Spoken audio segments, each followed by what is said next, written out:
পরিবার এবং আমাদের মৃত্যুর পরেও যেটা আমাদেরকে পাওয়ার সম্ভাবনা আছে অথবা প্রচণ্ড ক্ষতিগ্রস্ত হওয়ার সম্ভাবনা আছে, আল্লাহ মাফ করুন, আমাদের সন্তান সন্ততিদেরকে রেখে যাব, তাদের এই বিষয়টা আমাদের জীবনের সবচেয়ে বড় গুরুত্বপূর্ণ বিষয়। সেই বিষয়ে পারিবারিক বিষয়ের অনেকগুলো গুরুত্বপূর্ণ দিক নিয়ে মৌলানা আবুল হোসেন সাহেব আপনাদের কাছে গুরুত্বপূর্ণ আলোচনা পেশ করেছেন। এখন বাকি কিছু জিনিস আমরা কভার করবো ইনশাআল্লাহ বিতৌফিকিল্লাহ। সর্বপ্রথম আমরা এই যে এই জীবনটা আল্লাহ তাআলা আমাদের দিয়েছেন, জীবনটা তো একলা না, এই জীবনটা একটা পারিবারিক দাম্পত্য জীবনের ছেলে মেয়ে পরিবার পরিজন নিয়ে এগুলাকে ইনক্লুড করে দিয়েছেন আল্লাহ তাআলা। সেজন্যে আল্লাহ তাআলা মাওলানা একটু আলোচনার শুরুতে যেটা বলেছিলেন আদম আলাইহিস সালামের ইতিহাস দিয়ে আল্লাহ তাআলা বলেছেন যে তোমাদেরকে খালাকাকুম মিন নাফসিন ওয়াহিদা ওয়া খালাকা মিনহা যাওজাহা। তাহলে আদম আলাইহিস সালামের জীবনটা অপূর্ণাঙ্গ ছিল এবং তাহার সহধর্মিণী তৈরি করে দিয়ে আল্লাহ তাআলা এই পৃথিবীতে মানুষকে আসার যে সিলসিলা জারি করেছেন, ওয়াবাসা মিনহুমা রিজালান কাসীরান ওয়া নিসা, এই যে মানুষকে পুরুষ নারী পুরুষ সৃষ্টি করে আল্লাহ ছড়িয়ে দিয়েছেন, তাদেরকে কিভাবে বসবাস করতে হবে, তাদের বসবাস করার জন্য তাদের পরিবার লাগবে এবং এই পরিবারের গুরুত্ব সম্পর্কে আল্লাহ তাআলা অনেক জরুরি কথা বলেছেন এবং যে আয়াতটা তিনি উল্লেখ করেছেন আমাদের পরিবার নিয়ে, সেটা আপনারা অনেকবার শুনেছেন, আজকে হয়তো আমার না উল্লেখ করতে পারেন। বাদ আউযু বিল্লাহি মিনাশ শাইতানির রাজিম, ইয়া আইয়ুহাল্লাযীনা আমানু কু আনফুসাকুম ওয়া আহলিকুম নারা। এটা আমাদের সবার মুখস্থ হয়ে যাওয়ার কথা, এতটুকুন কমপক্ষে, বাকিটা থাকুক না পারলেও। এটা এত বড় কথা, কু আনফুসাকুম ওয়া আহলিকুম নারা, তোমাদের নিজেদেরকে বাঁচাও এবং পরিবার পরিজনকে বাঁচাও একটা আগুন থেকে। সে আগুনটা কেমন, কত মারাত্মক আগুন সেটা। আলাইহা মালাইকাতুন গিলাদুন শিদাদ, সে আগুনের এই ডিউটি পালন করার জন্য যে কর্মচারীদেরকে রাখা হয়েছে তারা হচ্ছেন ফেরেশতাগণ। গিলাদুন শিদাদ, তাদের অন্তরে কোনো দয়া মায়া নেই, প্রচন্ড কঠিন তারা। এভাবে করেই আল্লাহ তাআলা তাদেরকে সৃষ্টি করেছেন।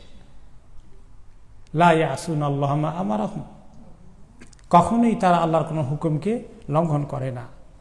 এভাবে করে সেই আগুনের কথা বলে যে আগুন থেকে নিজেকে বাঁচাও আর জাহান্নামের তোমার পরিবার পরিজনকে বাঁচাও।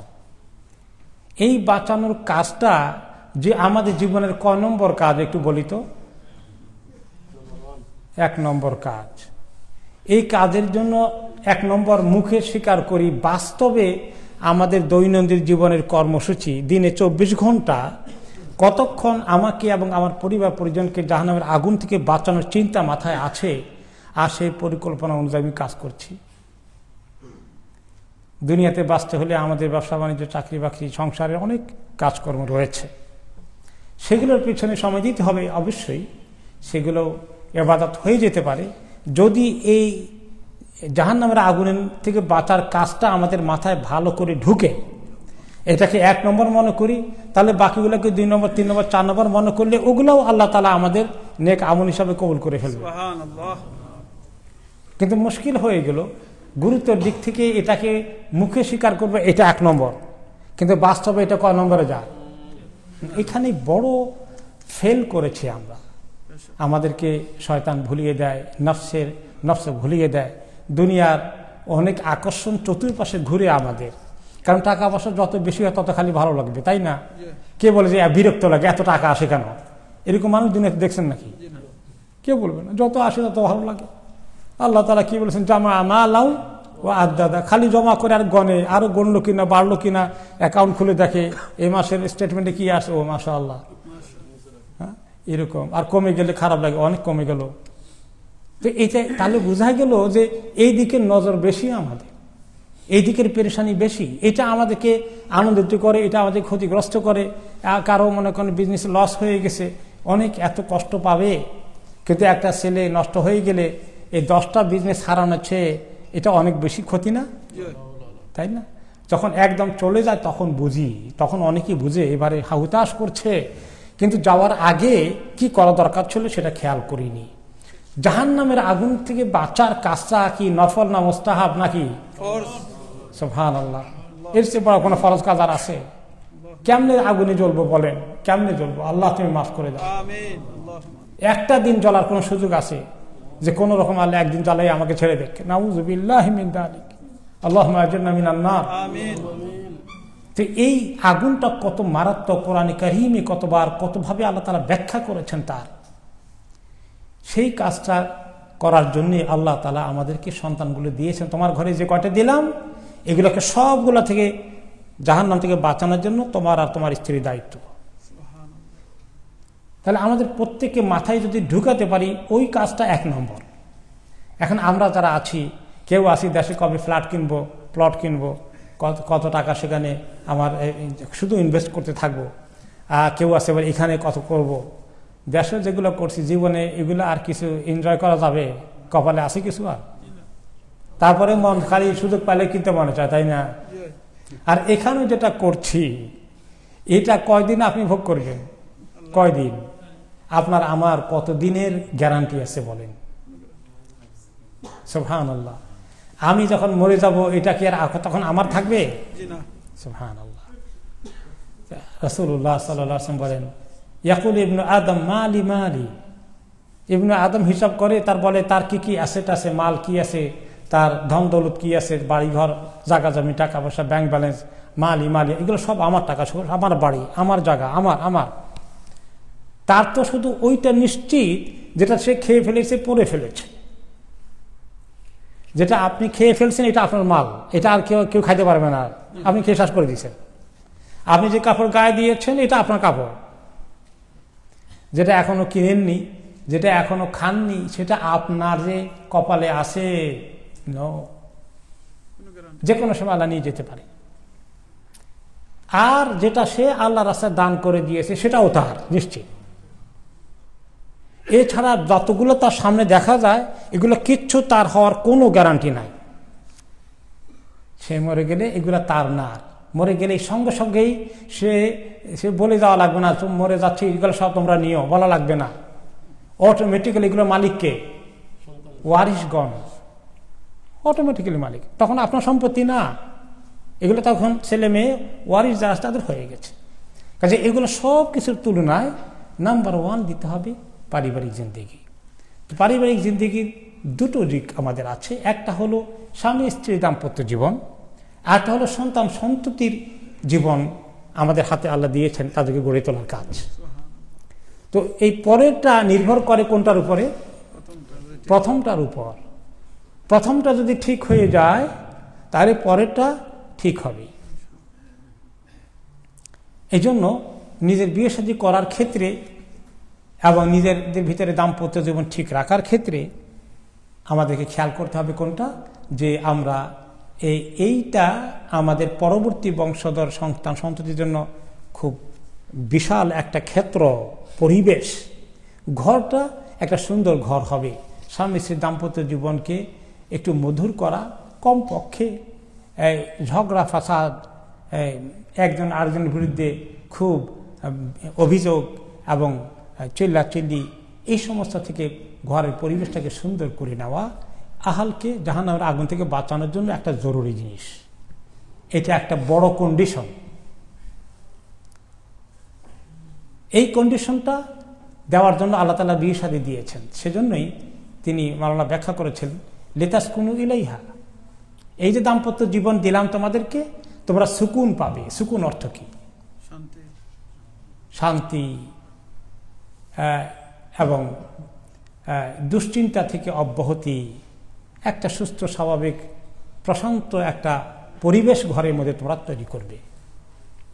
আর এই সুন্দর পরিবেশের জন্য যেটা দরকার, ওয়াজআলা বাইনাকুম মাওয়াদ্দাতাও ওয়া রাহমা, তোমাদের মধ্যে একে অপরের সঙ্গে সম্পর্কটা হবে ভালোবাসা, মায়া, মমতা, এবং একে অপরের প্রতি অত্যন্ত দয়ালু, রহমতের মতো। কেউ কারোর প্রতি শুধু অভিযোগের পাহাড় নয়। কোন রকমের সংসার করে কিন্তু কোনো দোষ ত্রুটি হয়ে গেলে, সন্তান নষ্ট হয়ে গেলে শুধু আরেকজনকে দায়ী করে নিজের দায়িত্ব স্বীকার করি না, তোমার কারণে নষ্ট হয়েছে। তো এই জন্য উভয় মিলে এই কাজটা করতে হবে, একটা সুন্দর মায়া মমতার পরিবেশ তৈরি করতে হবে। এটা ঠিক যে মানুষের মধ্যে ফেরেশতার মতো একতরফা আমরা পারি না, আমাদেরকে আল্লাহ তাআলা কিছু পরীক্ষা নিরীক্ষা করেন। আমাদের রাগ উঠে কিনা বলেন? রাগ নাই কেউ আছেন নাকি এখানে? স্বাভাবিক থাকার কথা না, কারণ আল্লাহ তাআলা যে ফিতরত দিয়ে মানুষকে তৈরি করেছেন এটা থাকবে। এই রাগের কারণে এবং একে অপরকে মানে নিজের দোষ স্বীকার করি বেশি, আরেকজনের দোষ সহজে ধরি না, এরকম আমরা কে আছি? তাও পারি না। এগুলো আমাদের নফসের কিছু খারাপ দিক আছে। নফসের মধ্যে আল্লাহ তাআলা অনেক ভালো জিনিস দিয়েছেন, আবার কিছু খারাপ জিনিস দিয়েছেন। তো দুটোটা দিয়েছেন কেন আল্লাহ তাআলা? শুধু একতরফা ভালো দিলে সুবিধা হতো না বেশি? আমরা মনে করি। আল্লাহ তাআলা বলে, শোনো, একতরফা দিলে তো ফেরেশতাদের মতো হয়ে যাওয়া, তো ফেরেশতাদেরকে তো জান্নাত দেবো না, তোমাদেরকে জান্নাত দেবো। পরীক্ষায় পাশ করে আসতে হবে। ওয়ানাফসিন ওয়া মা সাওয়াহা ফাআলহামাহা ফুজুরাহা ওয়া তাকওয়াহা। যে তিনি নফসকে যিনি তৈরি করেছেন, সেটাকে তিনি যখন প্রকৃত শেপ দিয়েছেন, অবয়ব দিয়েছেন, যেভাবে দেওয়া থাকে সেভাবে দিয়েছেন, আর সেই নফসের মধ্যে তিনি ভালো এবং মন্দ দুইটারই টেন্ডেন্সি দিয়েছেন। আপনি অনেক সময় মেজাজ ভালো থাকে, আপনি খুব পরোপকারী, আপনি স্বামী স্ত্রীর প্রতি খুব যত্ন নেন এবং তাকে দুর্ব্যবহার করেন না, আপনার স্ত্রীও স্বামীর প্রতি ভালো ব্যবহার করে, কিন্তু মাঝে মধ্যে দেখা যায় যে একটু উল্টাপাল্টা হয়ে গেছে, হঠাৎ করে কি একটা কথা ওটা দুইজনে গরম হয়ে গেলাম, এরকম হয়ে যায়। এরকম একটা টেন্ডেন্সি আল্লাহ এখানে রেখেছেন। এই টেন্ডেন্সিটা, এই যে একরকম থাকতে পারি না, মাঝে মধ্যে নফসে উল্টাপাল্টা করে ফেলে, এই করার কাজটার জন্য আল্লাহ তাআলা এখানে দিয়েছেন, বিধায়িত করে। কেন দিলেন আল্লাহ তাআলা? লিয়াবলুয়াকুম আইয়ুকুম আহসানু আমালা। আমি দিলাম যে একতরফা ফেরেশতাদের মতো হতে পারবে না, তোমাদের ভিতরে তোমাদের নফসের চাহিদা, তোমাদের রাগ গোসা, তোমাদের স্বার্থপরতা, তোমাদের নিজের সুযোগ সুবিধা, এগুলো অনেক কিছু তোমাদেরকে তাড়া করবে। আমি দেখব পরীক্ষা করে, এইগুলো যখন তোমাকে উল্টা পাল্টা দিকে তাড়া করে, তুমি কতটুকুন ইনসাফের ভিতরে থাকো, কতটুকু তুমি স্যাক্রিফাইস করো, কতটুকু কম্প্রোমাইজ করো, না তোমার ইগো অনুযায়ী চলো, না তুমি সবসময় রাইট, আরেকজনের দোষ খুঁজে বের করো। এগুলো তোমার আমলের পরীক্ষা হচ্ছে। যখন তুমি ভালো ব্যবহার করো, তুমি কম্প্রোমাইজ করো, তুমি উল্টা বলে ফেলে রিয়ালাইজ করো, আর তখন তোমার নেক আমল হিসেবে লেখা হয়ে যাবে। আর যখন তুমি বলো যে না, সব দোষ তোমার, আমার কোনো দোষ নাই, তখন তোমার জন্য গুনাহ লেখা হয়ে যাবে। এগুলো করে আল্লাহ তাআলা পরীক্ষা করছেন। তাহলে আমাদেরকে এই যে আমাদের ঘরের পরিবেশটাকে সুন্দর রাখার জন্য কিছুতেই শয়তান খোঁচা দেবে। আর কথা আসেই, শয়তান মিয়া তো বসে আছে আমাদেরকে গুনাহ করিয়ে জাহান্নামে নেওয়ার জন্য, আল্লাহ মাফ করুন। আর আমাদের নফসের মধ্যে আছে দুর্বলতা, এই দুটো একসঙ্গে হয়ে গেলে আমরা পারি না কন্ট্রোল করতে, মাঝে মধ্যে আমরা ফেল করে ফেলি, ঠিক কিনা? ফেল করলে তওবা করবো, আবার আল্লাহর কাছে আসবো, এরকম করে করে চেষ্টা করতে হবে। সারা জীবনের সংগ্রাম জারি রাখতে হবে। জীবনের সংগ্রাম কখন শেষ হবে? মৌত পর্যন্তই আমাদের কোনো নিরাপত্তা নাই। শয়তানও ছাড়বে না, শয়তান ছাড়বে না। কিভাবে জানেন? আল্লাহ ইমাম আহমদ বিন হাম্বল রহমতুল্লাহ আলাইহির কথা, ওনার ইন্তেকালের সময় হয়ে গেছে। ইন্তেকালের সময়, তো ইন্তেকালের সময় হয়ে গেলে মানুষ মূর্ছা যান, ফেইন্টেড হয়ে যান, হুঁশ চলে যায়, মনে হয় না এই বোধহয় গেল, আবার কিন্তু দেখা যায় একটু পরে আবার ফেরত এসে যান। এরকম হয় না? অনেকেরই হয়। ফিট হয়ে গেছেন, মনে করছেন এই বোধহয় আলহামদুলিল্লাহ আবার আসছে। স্বয়ং রাসূলুল্লাহ সাল্লাল্লাহু আলাইহি ওয়াসাল্লাম এরকম হয়েছে, একাধিকবার তিনি এরকম মানে যেন চলে গেলেন আবার ঠিক হয়েছেন, এরকম অনেকেরই হয়। ইমাম আহমদ বিন হাম্বল রহমতুল্লাহ আলাইহি তিনি এরকম সেন্সে মানে চলে গেছে বলা যায়। এই অবস্থায় উনি শয়তানকে দেখতে পাচ্ছেন। শয়তান ওনাকে তার লাস্ট মোমেন্টের চান্স কি, যে এই যদি লাস্ট মোমেন্টে তারে আমি একটা বড় গুনাতে ফেলে দিতে পারি, আমি কামিয়াব। সে এভাবেই আসে। আপনাকে আমাকে আল্লাহ মাফ করুন শয়তানের এই বড় ধোঁকা থেকে। মৃত্যুর মুহূর্তে সবচেয়ে বড় চান্স নেওয়ার চেষ্টা করবে। এই জন্য একটা দোয়াতে নবী করিম সাল্লাল্লাহু আলাইহি ওয়াসাল্লাম শিখিয়েছেন, আল্লাহুম্মা ইন্নী আউযু বিকা মিনাত তারাদ্দি ওয়াল হাদামি ওয়াল গরাক ওয়াল হারাক ওয়া আউযু বিকা আন ইয়াতাখাব্বাতানি আশ-শাইতানু ইনদাল মাউত। ও আল্লাহ, অনেক কিছু থেকে পানা চাওয়ার মধ্যে পরে বলা হচ্ছে যে আল্লাহ, আমি শয়তান যে মৃত্যুর সময় এসে আমাকে ধোঁকা দিয়ে আমাকে কনফিউজ করে ফেলবে, আল্লাহ আমি এই অবস্থা থেকে আপনার কাছে পানা চাই। শয়তান কি কনফিউজ করবে? যে তুমি যে এক আল্লাহ বিশ্বাস করে এতদিন ইবাদত করলা, আল্লাহকে জীবনে দেখেছ না? কোনোদিন তো দেখিনি। তাহলে তো কি এটা তুমি এটা আছে নাকি কিছু? তোমার কাছে কোনো প্রমাণ আছে? বলো, তাহলে আমরা বলো প্রমাণ আছে কিনা। সে চ্যালেঞ্জ করে আপনাকে বলবে, তাহলে আমি বিশ্বাস করবো, বলো তো কি। তো আপনি প্রমাণ তো নাই, আপনি এরকম করবেন, ইমান দুর্বল হয়ে গেলে আল্লাহ মাফ করুন। তো শয়তান বলবে যে নাই কিছু, এই উল্টা পাল্টা বিশ্বাস না নিয়ে একদম খালিজ পিওর দিলে মরে যাও, তা কিচ্ছু নাই, এইভাবে সে ধোঁকা দিবে। আল্লাহ মাফ করুন। এখন ইমাম আহমদ হাম্বলকে তার এই কথা বলতে পারার সাহস শয়তানের নাই।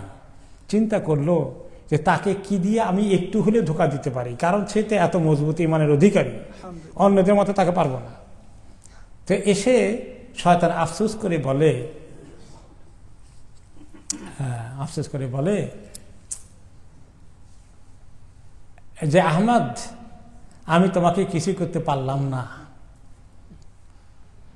তুমি টিকে গেলে, আমি পারলাম না তোমাকে। এই কথা বলে ওনাকে একটু ধোকায় ফেলতে চাইলো যে আমার তো ভালোই কনফিডেন্স আছে, সে পারে নাই, পারবেও না, আমি টিকে গেছি।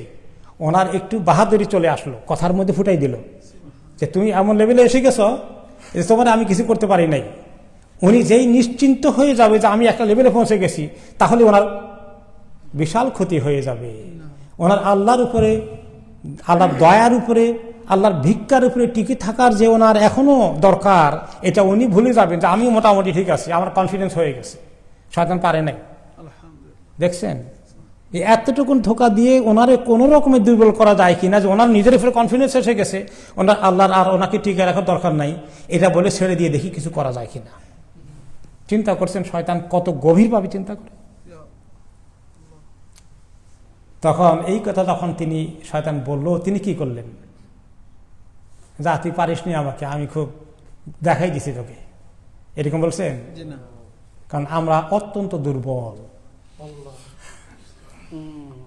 আল্লাহুম্মা আনতাল কাউইয়্যু নাহনু দুআফাউ ইলাইক, আল্লাহ আপনি একমাত্র শক্তিশালী, আমরা আপনার কাছে একেবারে অসহায়। কোনো সময় বলার উপায় নেই যে আমি এত কিছু হয়ে গেছি, আমার কোনো চিন্তা নাই, আমি এত কিছু জানি, আমি এত কিছু বলি, আমি এত কিছু আমল করি। খবরদার, আনতাল গানিয়্যু নাহনু ফুকারাউ ইলাইক, যে আল্লাহ আপনি একমাত্র যার কোনো কিছু দরকার নাই, মুহতাজ নন, কিন্তু আমরা আপনার দয়ার উপরে টিকে আছি, আপনার কাছে ফকির আমরা। ইমাম আহমদ বিন হাম্বল তখন বলে ফেললেন কি, লা লা, না না না, এই কথা বললেন। আর ওই সময় কি হচ্ছিল, ওই সময় ওনার ছেলে পেলেরা ওনাকে তালকিন করছিল লা ইলাহা ইল্লাল্লাহ। তালকিন করা হয় যে একটু মনে করে দেওয়া, যদিও অনেক বড় মাপের আলেম তিনি, তারপরেও এটা সুন্নত আমল করা, লা ইলাহা ইল্লাল্লাহ একটু করে বলে দেওয়া। তো ওনারা লা ইলাহা ইল্লাল্লাহ বলতেছেন আর শুনতেছেন, বাবা বলতেছেন লা লা ইন্না লিল্লাহ। তার মানে লা ইলাহা ইল্লাল্লাহ বলতে চান না। এরকম তো হবে, যারা কাফের মুশরিক দুর্বল মুমিন মুনাফিক পর্যায়ে, তারা তো বলবেই যে হ্যাঁ শয়তানের কথা, হ্যাঁ না আল্লাহ বলতে কিছু নাই, নাউযুবিল্লাহ। লা ইলাহা ইল্লাল্লাহ বলতে গেলে বলবে না লা ইলাহা ইল্লাল্লাহ, মানা করবে কোনো সময় হয়তো। ওনারা খুব ভয় পেয়ে গেলেন, ব্যাপার কি ব্যাপার কি, অস্থির। ওনার হুঁশ আসলো যখন, যে বাবা, তখন সেন্স এসেছে, বাবা আপনি আমরা তালকিন করছিলাম লা ইলাহা ইল্লাল্লাহ, আপনি লা লা বলছিলেন কেন, আমরা তো খুব ঘাবড়ে গিয়েছিলাম। তখন তিনি কাহিনীটি বললেন। তাহলে আমরা, আমাদের কারো গ্যারান্টি নেই, আমরা অত্যন্ত দুর্বল। তো এই দুর্বল অবস্থা থেকে আল্লাহর কাছে পানা চাইয়ে আমরা সংসারটাকে সুন্দর করার চেষ্টা করা, এবং বাড়ি ঘরে বাড়ি পরিবেশকে আমাদের সন্তানদের জন্য উপযুক্ত করে রাখা, তাদের জন্য সত্যিকার আল্লাহ তাআলার বান্দা বান্দি গঠন করার জন্য এই ঘরটা আল্লাহ একটা বিশাল নেয়ামত দিয়েছেন।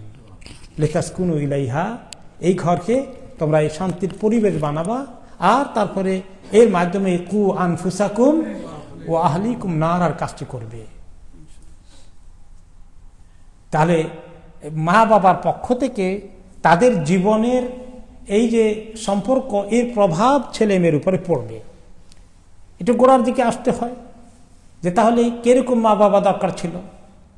যখন এই জন্য ইসলাম বলেছে, যেটা আপনাদের নিজেদের জন্য, আমাদের নিজেদের জন্য, যারা আমরা আমাদের এই পর্যায়ে শেষ হয়ে গেছে, আমাদের জন্য এখন এটা শুনে বেশি লাভ নাই হয়তো বা, কিন্তু আমাদের ছেলে মেয়েদের কাজে লাগবে, তাই না?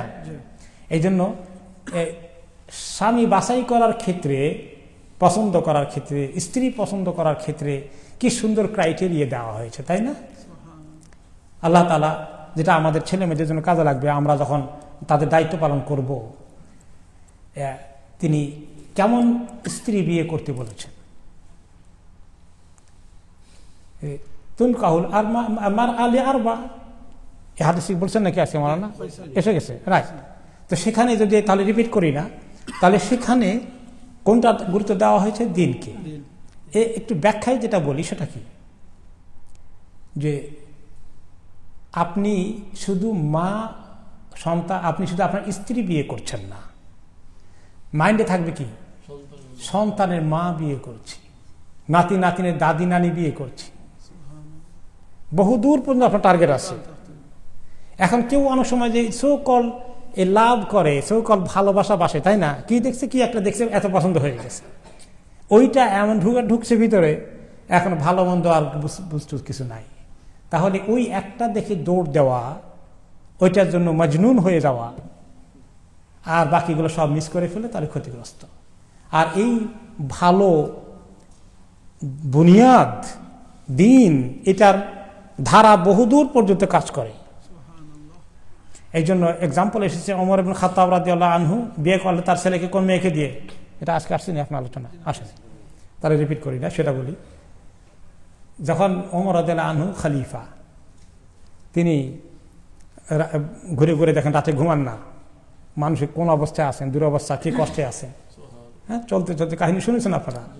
এক বাড়ির পাশে দিয়ে গেল, মা মেয়ে কি কথা বলে, মা বলে যে মা আজ দুধ কম হয়ে গেছে, আমাদের তো পোষাবে না, সকালে বাজার নিবে, একটু পানি মিশে বাড়াই দাও। মা এটা কেমন, এটা তো ঠিক হবে না, কেউ দেখবে না, আমরা এখন দুইজন ছাড়া ঘরে কেউ নাই, কোনো মানুষ দেখবে না, আল্লাহ তো দেখবেন, মা আল্লাহ তো দেখবেন, দুধের মধ্যে পানি মিশাবে।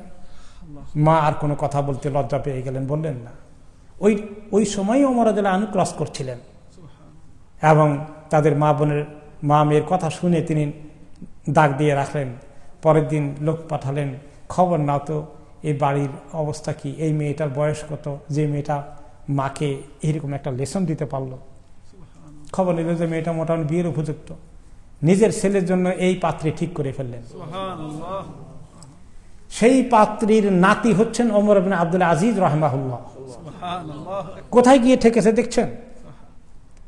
তাহলে দিন ছাড়া এই যে বাহ্যিক চাকচিক্য দেখি আমরা নিজেরাও, শুধু ছেলে মেয়েরা, আমাদেরও টাকা পয়সা কেমন আছে, এতগুলো বাড়ি আছে, এগুলোর ফিরিস্তির লিস্ট আগে নেওয়া হয়, ওগুলোর দিকে আগে চোখ যায়, তাহলে ক্ষতিগ্রস্ত হয়ে যাব।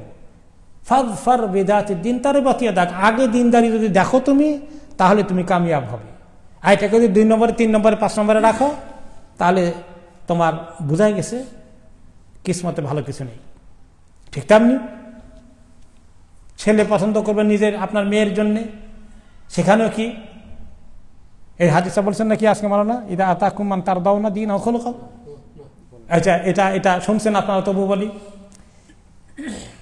মেয়ে বিয়ে করার জন্য হাদিস পেলেন, আর ছেলে বিয়ের জন্য আপনার জামাই খুঁজবেন, দামাদ খুঁজবেন, কিরকম খুঁজবেন? ইদা আতাকুম মান তারদাউনা দীনাহু খুলুকাহু ফাযাওয়িজুহু।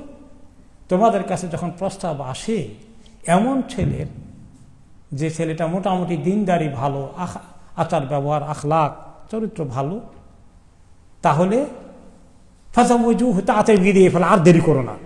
বাকি টাকা পয়সা কি আছে, বিশাল ডিগ্রি, কত বড় চাকরি, এগুলো এত বেশি দেখো না।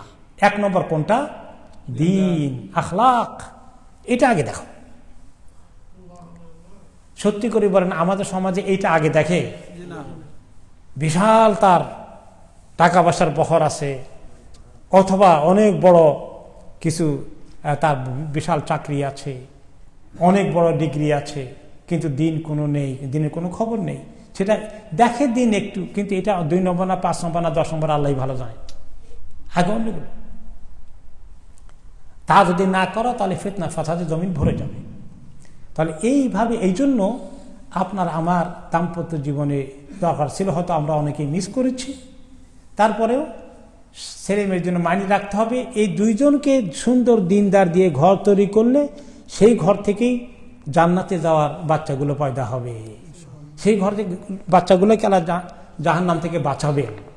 তা আমরা আসি যে ওই যে জাহান্নাম থেকে বাঁচানোর দায়িত্ব আল্লাহ তাআলা আমাদেরকে দিয়েছেন, কু আনফুসাকুম আলাইকুম নারা, এটাই আমাদের মূল বিষয়। এর আলোকে আমরা এখন কথা বলি। তো এই হাদিসের কোরআনের আলোকে একটা হাদিস রাসূলুল্লাহ সাল্লাল্লাহু আলাইহি ওয়াসাল্লাম বলেছেন যে আপনার আমার দায়িত্ব ছেলে মেয়েগুলোকে জান্নাতে নেওয়ার কাজ করা। আমরা চেষ্টা করলে আল্লাহ সাহায্য করবেন, সেই জন্যই তো দায়িত্ব দিয়েছেন নাকি? তো এই জন্য তিনি হাদিসে রাসূলুল্লাহ সাল্লাল্লাহু আলাইহি ওয়াসাল্লাম কি বলে দিলেন, কুল্লুকুম রাঈন ওয়া কুল্লুকুম মাসউলুন আন রাইয়াতিহি, তোমাদের সবাই কিন্তু দায়িত্বশীল এবং তোমার দায়িত্ব সম্পর্কে তোমাদেরকে জিজ্ঞেস করা হবে। তোমার অধীনস্থ, তোমার ছেলে মেয়ে, তোমার পরিবারের সদস্যদের সম্পর্কে তোমাকে জিজ্ঞেস করা হবে। মহিলাকেও জিজ্ঞেস করবে, পুরুষকেও জিজ্ঞেস করবে। এই দায়িত্বটা পালন করার জন্য আমাদেরকে প্রস্তুত করা দরকার। প্রস্তুতির কাজের আগে বললাম যে নিজেদের পরিবারকে ঠিক করা, দোয়া করতে থাকা। এই দোয়াটা তো আসলে সবারই মুখস্থ আছে, রব্বানা হাবলানা মিন আজওয়াজিনা ওয়া যুররিয়াতিনা কুররাতা আয়ুন ওয়াজআলনা লিল মুত্তাকিনা ইমামা। এটাকে মুখস্থ করে ফেলতে হবে সবাইকে, যে আল্লাহ আমাদেরকে এমন সন্তান সন্ততি দান করুন যেগুলো আমাদের জন্য চক্ষু শীতলের কারণ হবে, তাদেরকে দেখলে দিলটা ঠান্ডা হয়ে যাবে, হৃদয় জড়িয়ে যাবে। এত সুন্দর আখলাক, এত সুন্দর আচার ব্যবহার, তাদের এত সুন্দর হিজাব পর্দা, মেয়েদের এত সুন্দর করে কোরআন শরীফ তেলাওয়াত করে, এত সুন্দর করে আমার ছেলেটা জামাতে চলে যায় নামাজ পড়তে, আমার ছেলেটা দাওয়াতি কাজের সঙ্গে সম্পৃক্ত হয়ে নিজে অন্যদের ছেলেদেরকে দাওয়াত দিয়ে মসজিদে নিয়ে আসে, আমার মেয়েটা অন্যদেরকে মসজিদে দাওয়াতি কাজে নিয়ে আসে। এইরকম দেখে যেন তোমাদের চক্ষু জুড়িয়ে যায়। আর আল্লাহ মুত্তাকিদের সামনের কাতারে আমাদেরকে রাখো, পিছনের কাতারে রেখো না আল্লাহ। এই দোয়াটা করা দরকার রাত দিন। তাদের এখানে মুখস্থ হয়নি, মুখস্থ করে নেন। কোরআন শরীফের সূরা আল ফুরকানে, তাই না? বলো না, কত নম্বর আয়াত জানি? হ্যাঁ, 74। থ্যাংক ইউ, মাশাআল্লাহ। তাহলে যদি কারো মুখস্থ না থাকে, সূরা আল ফুরকানের 74, 68 কেমনে হয়? 74 মানে 74 নম্বর আয়াত, তাই না? সূরা আল ফুরকানের 74 নম্বর আয়াত মনে থাকবে নি? বাড়িতে গিয়ে আজকে মুখস্থ করবেন, বেবিকে মুখস্থ করাবেন। বাচ্চা কাচ্চা হয়ে গেছে আর হবে না, তারপরে মুখস্থ করেন, কারণ দোয়ার অ্যাকশন হবে ইনশাআল্লাহ। ওকে, এগুলো এটা। এই যে সন্তান সন্ততি নেককার হওয়া যে কত বড় সম্পদ, সে কথা আল্লাহ তাআলা কোরআনে পাকি বলেন, আল মাল ওয়াল বানুনা জিনাতুল হায়াতিদ দুনিয়া ওয়াল বাকিয়াতুস সালিহাতু খায়রুন ইনদা রাব্বিকা সাওয়াবান ওয়া খায়রুন আমালা। সূরা আল কাহফের 46 নম্বর আয়াতে আল্লাহ তাআলা বলেন যে সম্পদ এবং সন্তান সন্ততি হচ্ছে দুনিয়ার জীবনের সৌন্দর্য। কিন্তু এই সৌন্দর্যটা শুধু যদি এতগুলো বাচ্চা আছে, এত ডিগ্রি নিয়েছে, এর ভিতরে সীমাবদ্ধ থাকে তাহলে যথেষ্ট নয়। মাল তো কতদিন থাকবে আমরা একটু আগে বুঝলাম, সন্তান সন্ততি কিন্তু দীর্ঘদিন থাকবে। আপনার সম্পদ মাল শেষ হয়ে যাবে দুনিয়াতে, কিছু সাদাকাতুন জারিয়া করে দিলে অবশ্যই সেটা থাকবে কিয়ামত পর্যন্ত, আর আখিরাতে পেতে থাকবেন। আর সন্তান সন্ততি দুনিয়ার জন্য সম্পদ, আখিরাতের জন্য সম্পদ। কারণ আপনি আমি চলে গেলে এই সন্তানগুলো যদি দোয়া করে, আমরা কত সৌভাগ্যের অধিকারী হব। কারণ ইযা মাতা ইবনু আদম, ইযা মাতা বনি আদম ইনকাতা আমালহু ইল্লা মিন সালাস। বনি আদম যখন মরে যায় সমস্ত আমল কেটে যায়, কয়টা বাকি থাকে? 3টা। মিন সাদাকাতিন জারিয়া, জারি থাকা সাদাকা, যেটা দীর্ঘদিন কন্টিনিউ করে, যার বেনিফিট মানব সমাজে মানুষ নেয়, এই সাদাকা আপনার কাজে লাগবে। আর ইলমিন ইনতাফাউ বিহি, ইলমের খেদমত করে গিয়েছেন, কিতাব লিখে গেছেন, আলেম তৈরি করে গিয়েছেন, মাদ্রাসা তৈরি করে গিয়েছেন যেখানে আলেম তৈরি হয়। এইভাবে করে মানুষকে ইলম শিখানোর কাজ জারি রেখেছেন, আপনার থেকে অন্যরা শিখাচ্ছে, এটাও কাজে লাগবে। আপনি মরে গেলেও ইলমের কাজ চলছে।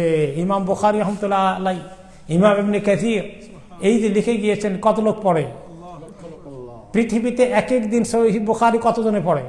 আল্লাহু আকবার, কি যে পাচ্ছেন তিনি, সুবহানাল্লাহ।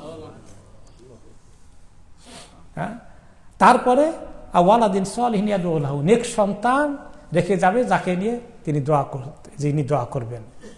তাহলে এই দোয়া আপনার পৌঁছতে থাকবে।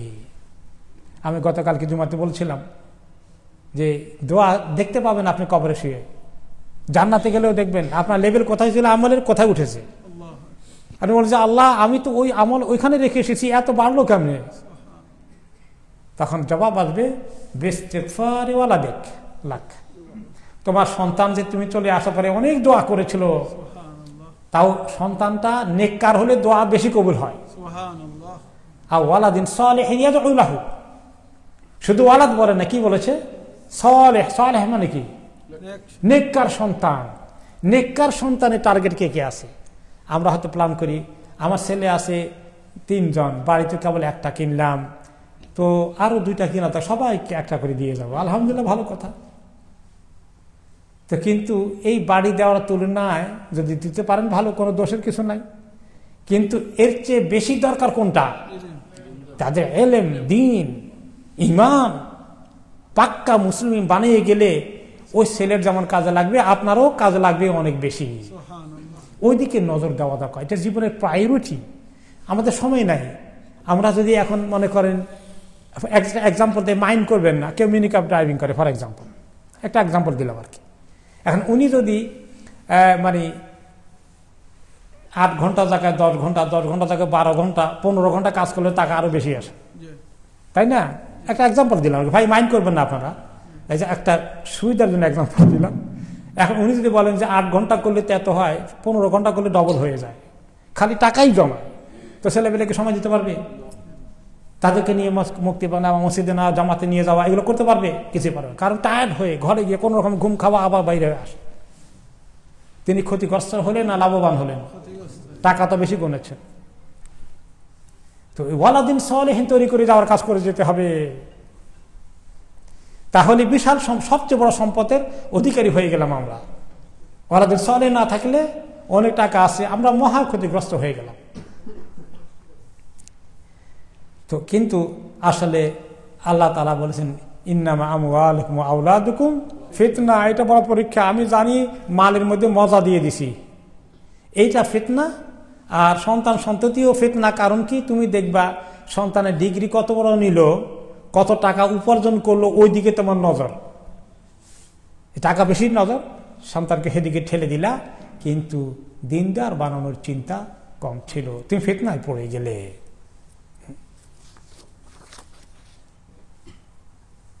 তো সন্তান সন্ততি যে কত, মানে অনেক সময় সন্তান সন্ততির মায়া মমতা আমরা আটকেও যাই।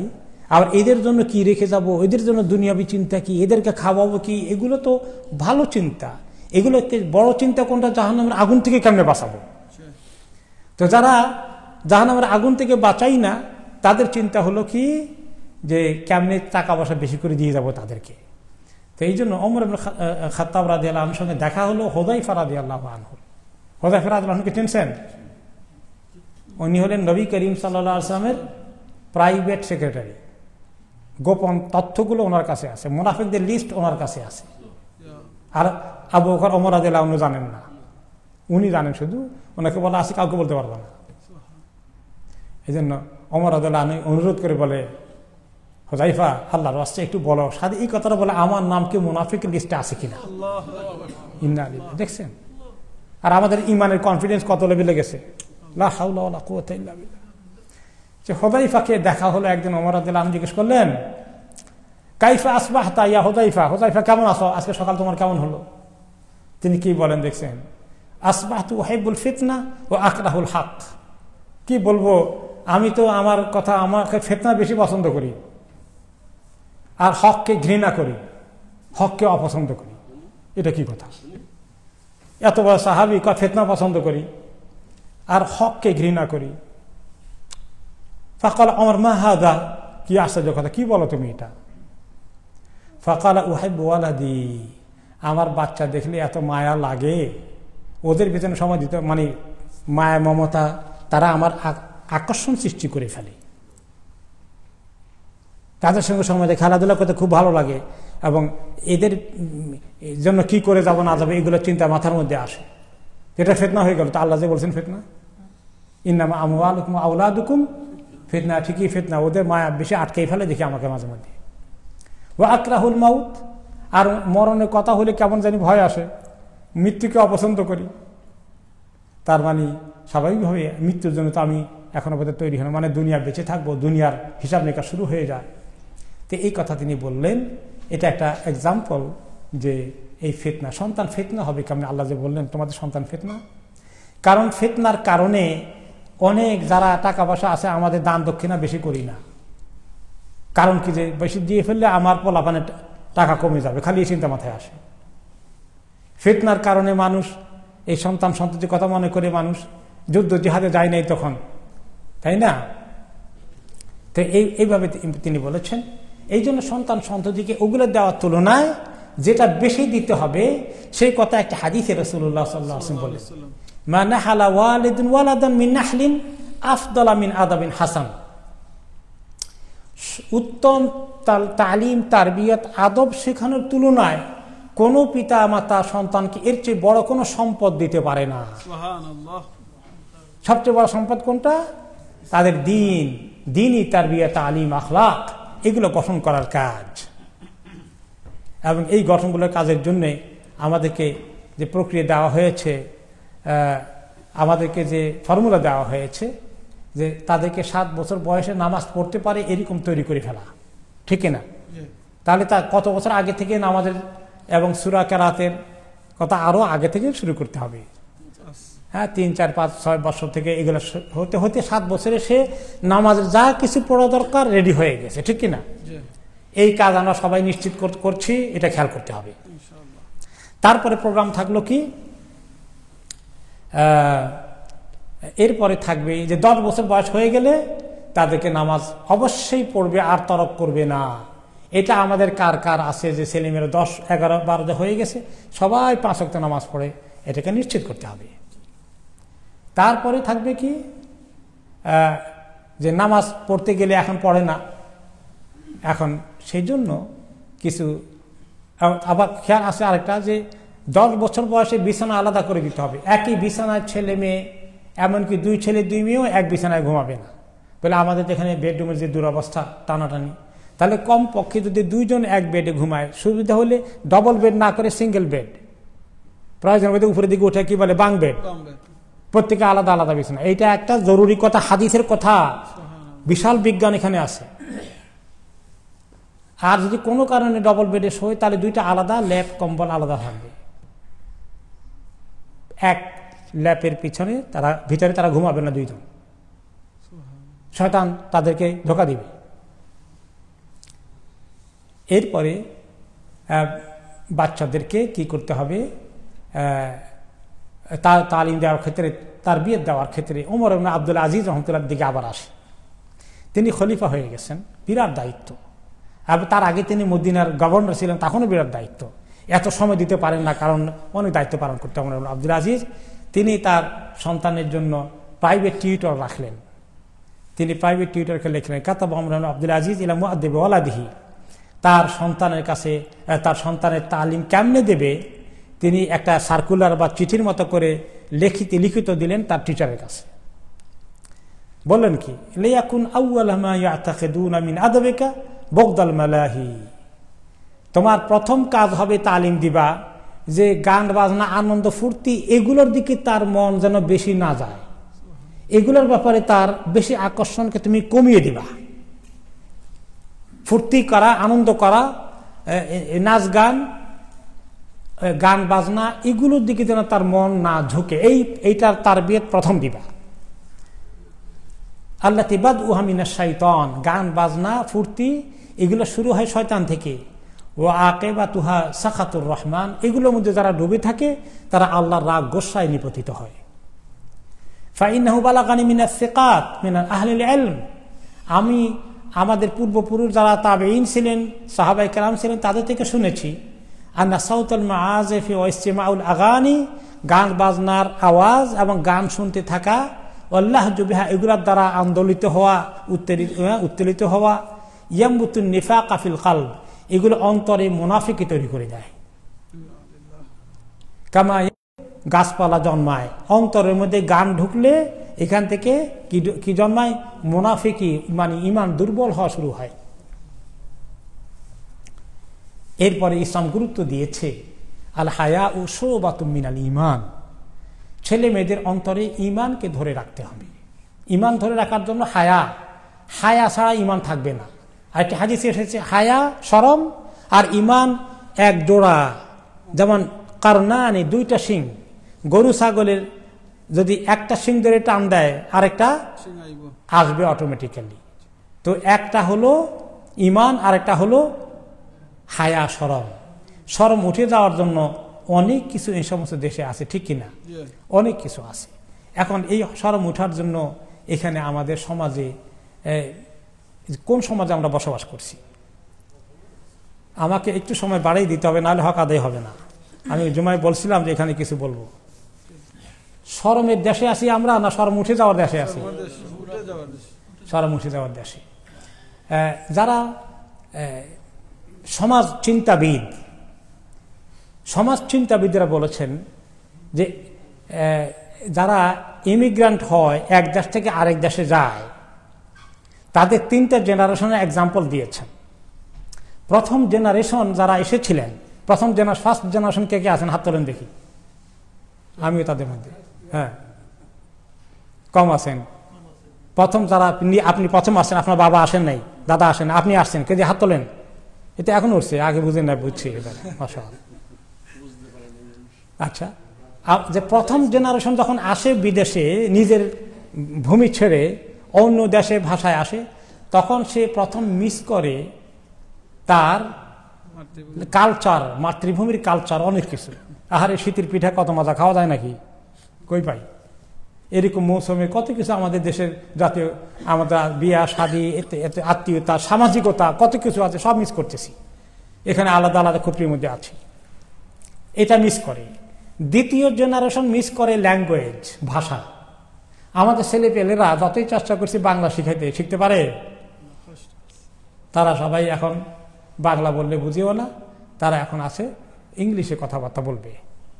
আমার মনে আছে আকবর আলী সাহেব, মনে থাকার কথা, মনে হচ্ছেন, উনি একদিন বলেন, এই দেশে ছেলেপেলে যে বাংলা বুঝে না, সিলেটি ল্যাঙ্গুয়েজটাও বুঝে না, বলে যে একদিন গাড়ি ড্রাইভ করছে সে, আমি বললাম বাউদি যা, তো সে চলে গেছে ডান দিকে, উল্টো দিকে। তখন বাবা তোর না বললাম বাঁ দিকে, কিটা করছে আমি বুঝছি নি,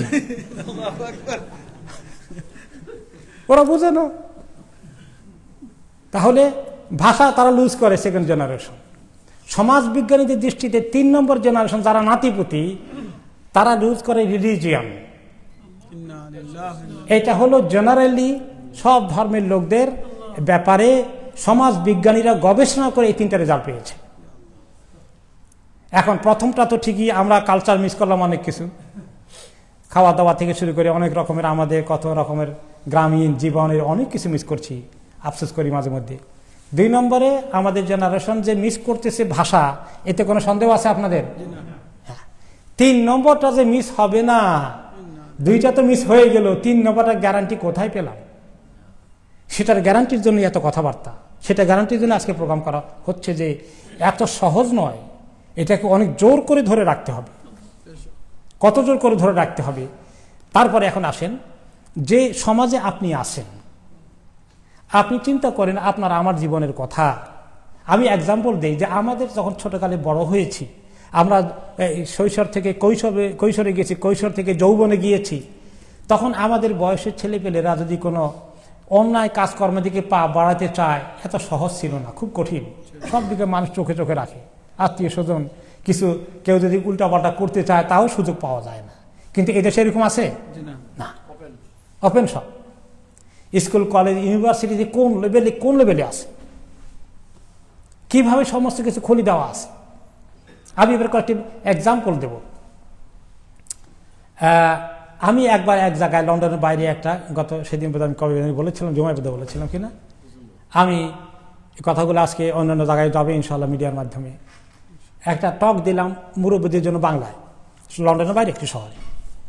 এরপরে তারা আবার বাংলা টকের পরে ইয়ংদের জন্য, ছোটদের জন্য, ছাত্রদের জন্য একটা টকের ইংলিশে আয়োজন করলো। তো সেখানে কিছু পছন্দ ছেলেপেলেরা করলো, ফাইন। টক শেষ হওয়ার পরে দুইটা যুবক ছেলে, একটা জিসিএসসি লাইনে পড়ে দেবে, আর একটা এ লেভেলে পড়ে, দুইজনে দুইটা প্রশ্ন করলো, আমি তো আকাশ থেকে জমিনে পড়ে গেলাম। একজনে প্রশ্ন করলো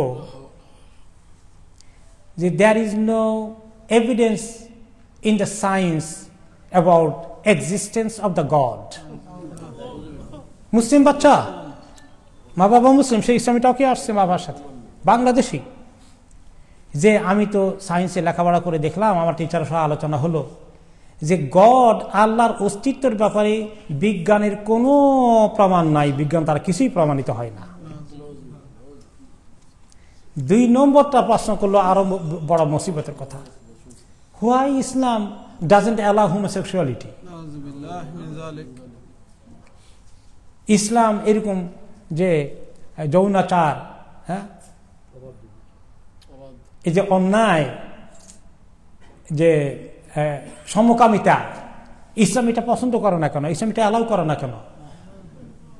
এইটার উপরে আরেকটা ইউনিভার্সিটিতে পড়ে এখানে লন্ডনে এক ছেলে, সে আসলে দেখা করতে, কথাবার্তা বলতে, যে অনেক ছেলেপেলেরা তার সঙ্গে পড়াশোনা যারা করে, তারা এই জিনিসটাকে তো স্কুল, কলেজে, সোসাইটিতে সব জায়গায় প্রমোট করা হচ্ছে।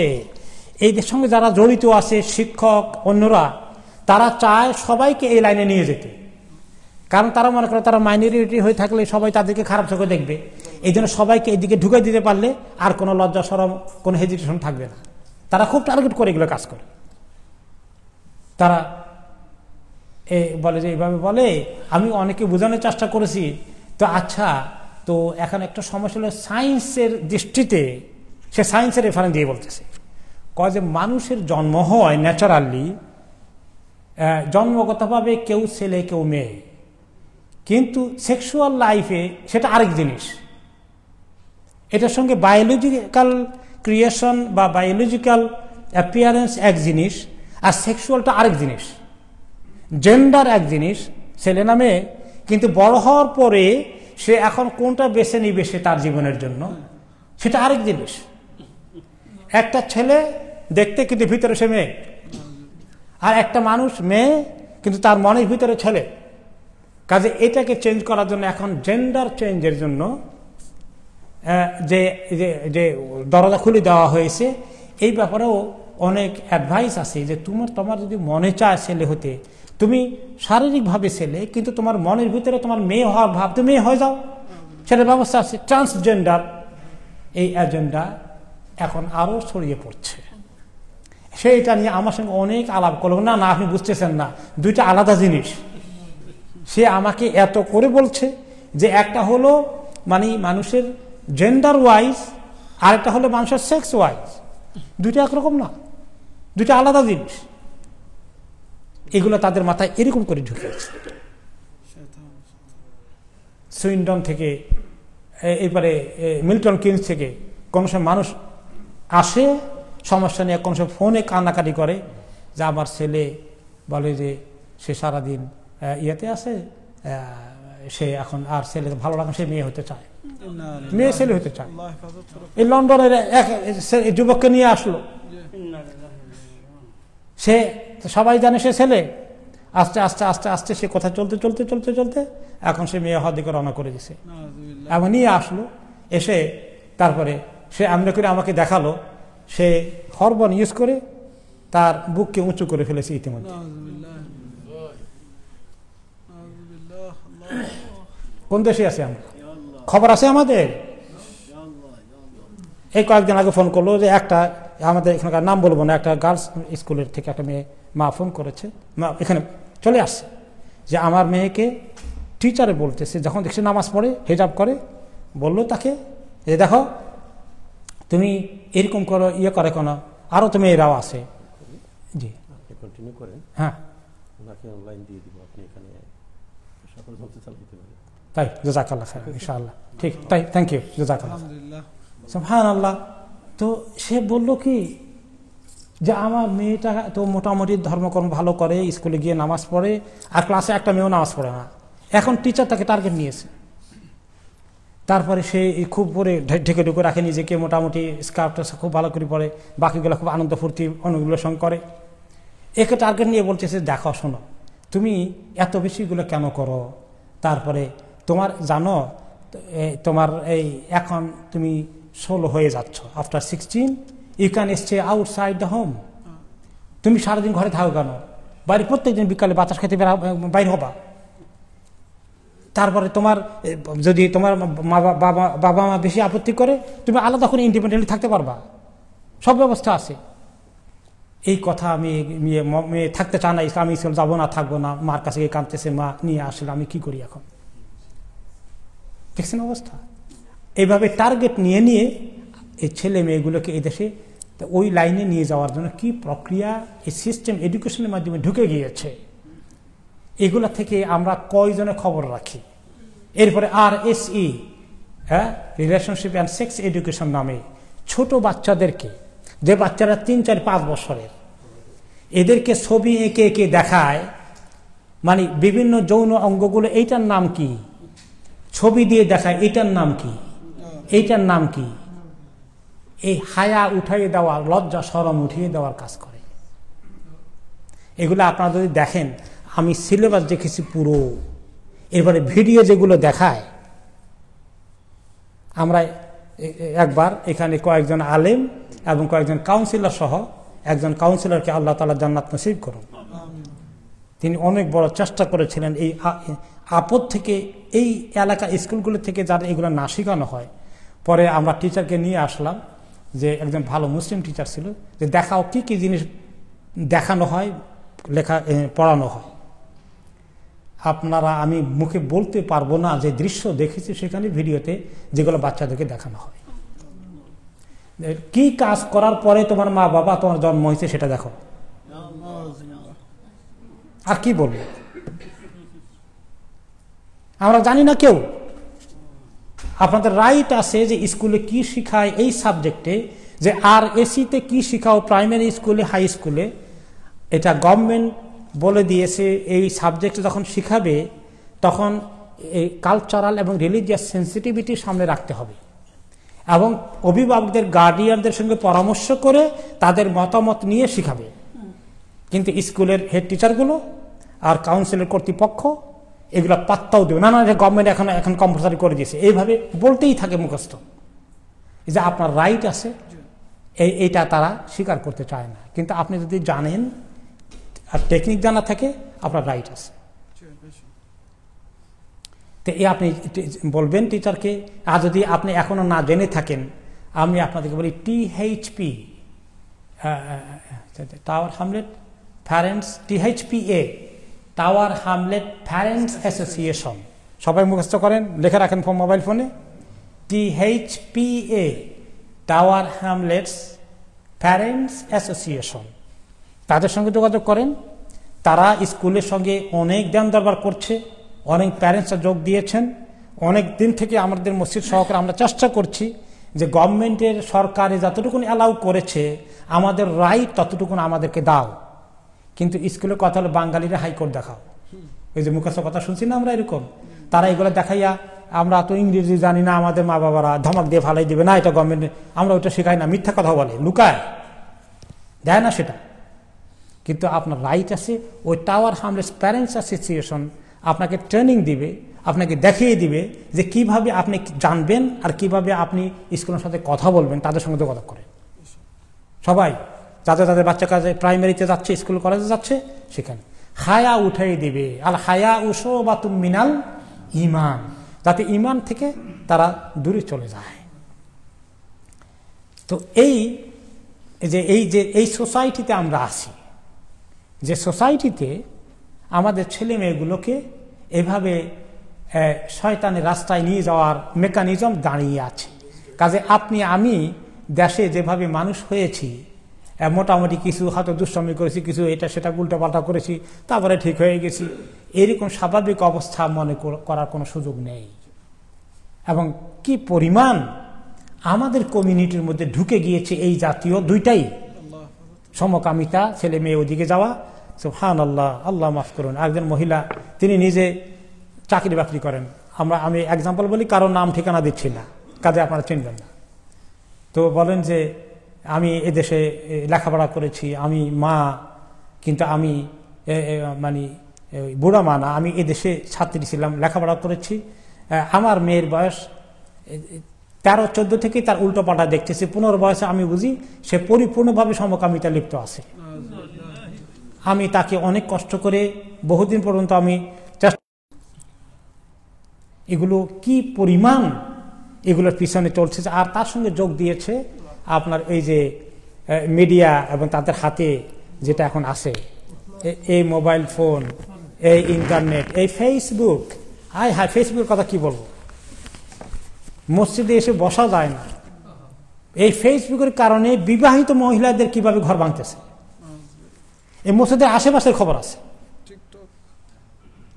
যে কি পরিমাণ জেনা ব্যভিচার ঘরে ঘরে ঢুকে গিয়েছে। এই ফেসবুক আমাদের ছেলে মেয়েদের হাতে গিয়ে সারা দুনিয়া একটা বাটনের মধ্যে সব চলে আসছে মুনকার। এগুলো তারা আপনার ছেলে মেয়েকে কত বছর বয়স থেকে আপনি স্মার্টফোন হাতে তুলে দিয়েছেন। অনেক পিতা মাতার কোনো খবর নেই, আদর করে গিফট দিয়ে দিল, জন্মদিনের গিফট দেয়, বার্থডে গিফট দিলে এত দামি ফোন, স্মার্টফোন। আর এই ফোন হলো শয়তানের নেটওয়ার্কের সমস্ত কিছুর কেন্দ্র। বাচ্চাদেরকে ফোন দিতে দেরি করেন, যত দেরি করেন, যতদূর পারেন দেরি করেন, তারপরে একটা ব্রিক ফোন দিয়ে দেন। সহজে স্মার্টফোন দিয়েন না ততক্ষণ পর্যন্ত না কিছু বুঝ না হয়েছে, ভালো মন্দ বোঝার মতো আল্লাহ তৌফিক দিয়েছে, তার আগ পর্যন্ত এত স্মার্টফোনের গিফট দিয়েন না। স্ট্রাগল করেন, তারা ফাইট করবে, আটকান কিছুদিন যতদূর পারেন। তারপরেও ফোন না দিলেও তো আবার ইন্টারনেট কানেকশন আছে, ল্যাপটপ আছে, হোমওয়ার্ক করা লাগে। হোমওয়ার্কের তামসা আরেক জিনিস, তারা সারাদিন হোমওয়ার্ক করে, কি যে হোমওয়ার্ক করে আল্লাহ ভালো জানে। এখন আমি বলি, বুদ্ধি দেই, হোমওয়ার্কের সময় আপনি বাচ্চাকে তার রুমে একলা ছেড়ে দিয়েন না, আপনি তার রুমে বসেন, মা বিশেষ করে, বাবা তো হয়তো বাইরে কাজকর্ম আছে, মা ওখানে বসেন, বসে আপনি কোরআন শরীফ পড়েন। কোরআন শরীফ না বললে আপনি নিউজ পেপার পড়েন, পত্রিকা পড়েন, কিছু একটা করেন, ওখানে থাকেন।